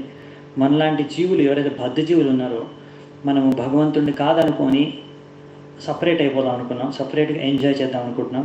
అందుకే భగవంతుడు మన కోసం ఈ యొక్క భౌతిక సృష్టించాడు, ఇన్ని అవతారాలు దాల్చాడు, దీనికి ఇన్ని భగవంతుడు ఇవన్నీ చేసేది ఏంటంటే భగవంతుడి యొక్క కృప అండి. ఇన్ని అవతారాలు ఇవన్నీ కూడా మనను ఎలాగైనా, ఈ లీలలు చేసేది కూడా ఎలాగైనా మనని మనకు ఒక ఆకర్షణ భగవంతుడి పట్ల వేరుపడితే అప్పుడు మనం భగవద్ధామానికి చేరుకోవచ్చు. ఇన్ని వెరైటీలు ఎందుకంటే, ఇన్ని వెరైటీ అవతారాలు, ఇన్ని తత్వాలు కూడా ఎందుకంటే అదేనండి, ఇది భగవంతుడి కృప. ఎందుకంటే మనలో తెలుసు కదా, ప్రజల్లో కూడా ఎన్నో తత్వాలు, మనస్తత్వాల ప్రజలు అంటే ఉంటారు.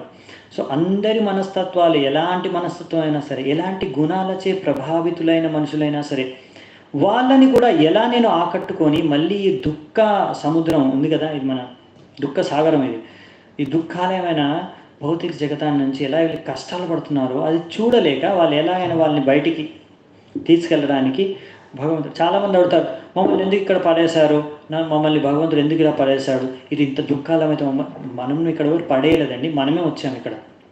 నేను ఎందుకు వస్తాను, నేను రా, మీరు వచ్చారు, మీరు ఎందుకు వచ్చారో ఇప్పుడు అది ప్రశ్న కాదు. మీరు ఏదో కావాలనుకొని మీరు ఇక్కడికి వచ్చారు. ఇప్పుడు మీరు చేయాల్సింది ఏంటంటే, ప్రభుపాదుల వారు అంటారు, ఇలా వాదించి లాభం లేదు. ఇప్పుడు మీరు ఆల్రెడీ సముద్రంలో పడిపోయారు, ఓకే.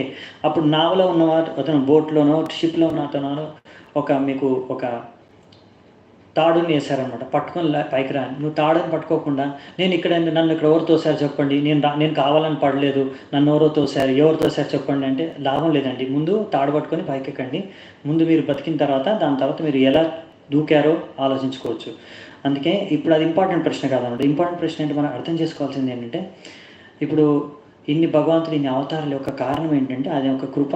మనందరినీ మళ్ళీ ఇలా కష్టాల నుంచి తప్పించి భగవద్ధామానికి చేర్చడానికి ఆయన దగ్గర ఉండి, అక్కడ వైకుంఠం అని చెప్పాను కదా, అక్కడ ఏ రకమైన దుఃఖాలు ఉండవు. కాబట్టి ఇది అంత భగవంతుడి లీల, ఇంక వేరేం లేదండి. మన లీలలోనే ఉన్నాము, ఇంకా అది అర్థం చేసుకోవాలి. మనము ఇంకా మన జీవిత లక్ష్యాన్ని అర్థం చేసుకొని మనం భగవంతుడి యొక్క కృపకు, ఆయన కృప ఉంది, మన దాన్ని తీసుకోవాలంతే, క్యాచ్ చేయాలంతే. భగవంతుడు ఆ రోప్ వేసేసారు, ఇప్పుడు అది భక్తి. ఆ భక్తిని పట్టుకొని భక్తి మాధ్యంతో మీరు భగవంతునికి చేరుకోవచ్చు. సో ఈరోజు యొక్క చర్చ ఇది. ఇంకా ప్రశ్నలు అడిగినట్టున్నారు.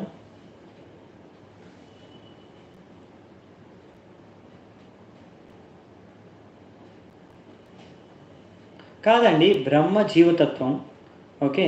బ్రహ్మ, శివుడు, ఇంకా విష్ణు 3 గుణావతారాలని చెప్పాము. బ్రహ్మ జీవతత్వం, శివుడు శంభుతత్వం, ఇంకా విష్ణుతత్వం. ఇలానే మేము ఇప్పుడు బ్రహ్మ శివుడు ఒకటే తత్వం అని చెప్పలేదండి.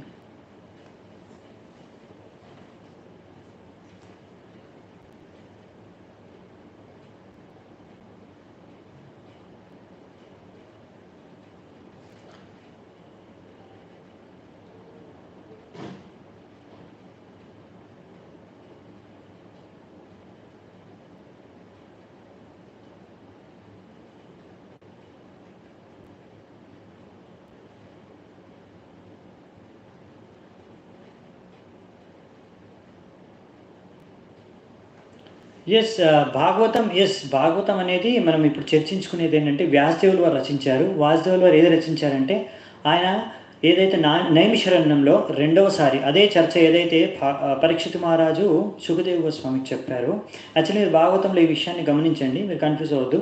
సో వ్యాసదేవులు వారు రచించారండి. ఫస్ట్ ఆయనే సుఖదేవ్ గోస్వామికి ఆయన ఓరల్గా చెప్పారు. ముందు ఓరల్ ట్రెడిషన్ మంది, శృతి, మనం చెప్పేవాళ్ళు, అంటే గురువు శిష్యుడికి చెప్పేవాడు, ఆయన విని ఒకేసారి గుర్తుంచుకునేవారు అనమాట. దాన్ని శృతిధర అనేవాళ్ళు ముందు వాళ్ళని.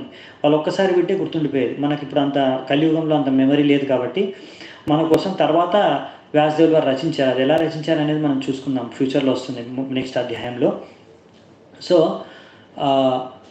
వ్యాసదేవులు ఫస్ట్ అది సుఖదేవ్ గోస్వామికి చెప్తే, సుఖదేవ్ గోస్వామి ఎప్పుడైతే పరీక్షిత్ మహారాజ్ చెప్పారో ఆ అసెంబ్లీలో, అంటే అదే క్లాస్లో ఈయన కూర్చున్నాడు సూత గోస్వామి. అప్పుడు ఆయన విని దాని తర్వాత నైమిషరణ్యంకి వెళ్ళిన తర్వాత అక్కడ ఋషులు అడిగినందుకు వాళ్ళకి ఇదే భాగవతాన్ని ఏదైతే ఆయన విన్నాడో, ఇప్పుడు చెప్తున్నాడు అదే, ఏదైతే నేను విన్నానో సుఖదేవ్ గోస్వామి పరీక్షిత్ మహారాజ్కి అదే సేమ్ ఇప్పుడు చెప్తారనమాట. సో మనకి ఇంకా అందుకే సుఖదేవ్ గోస్వామి పరీక్షిత్ మహారాజ్ యొక్క చర్చ ఆరంభం అవ్వలేదు, అది వస్తుంది ఫ్యూచర్లో. సో మళ్ళీ ఆ చర్చలో కూడా ఎప్పుడైతే సుఖదేవ గోస్వామి పరీక్షిత్ మహారాజుకి ఏదో చెప్తున్నాడో ఆయన కూడా పరంపరలో చెప్తాడు అనమాట. ఆయన అప్పుడు నారదుని ఎవరికి ఏది చెప్పాడు అనేది, లేకపోతే విదురు మైత్రేయకి ఏం చర్చ ఏం జరిగింది అనేది, అలా ఆయన పరీక్షిత్ మహారాజు అడిగిన ప్రశ్నలు కూడా ఆయన ఇంకో చర్చను చెప్తాడు అనమాట. అలా అంటే ఫ్లాష్ బ్యాక్లో కూడా మీకు కనిపిస్తాయి అనమాట శ్రీమద్ భాగవతంలో. కొంచెం మీరు ఏకాగ్రతతో వింటేనే మీకు ఆ క్లారిటీ ఉంటుంది, లేకపోతే మీరు కొంచెం కన్ఫ్యూజ్ అవ్వచ్చు. అయినా నేను మీకు ఎంత క్లారిటీ మెయింటైన్ చేయాలో అంత ట్రై చేస్తాను. ఓకే, సో ధన్యవాదాలు మీ అందరికీ. ఇంకేమైనా ఉంటే నేను తర్వాత చూస్తాను ప్రశ్నలు, సమయం కూడా మనకు అవుతుంది. మీ అందరూ ఎంతసేపు ఓపిక విన్నందుకు హరే కృష్ణ. ధన్యవాదాలు అందరికీ వచ్చినందుకు. శ్రీల ప్రభుపాద్ की जय, श्रीमद् भागवतम की जय, समवेत गौर भक्त वृंद की जय, निताय गौ सीतनाथ प्रेमानंदे हरि हरि बोल.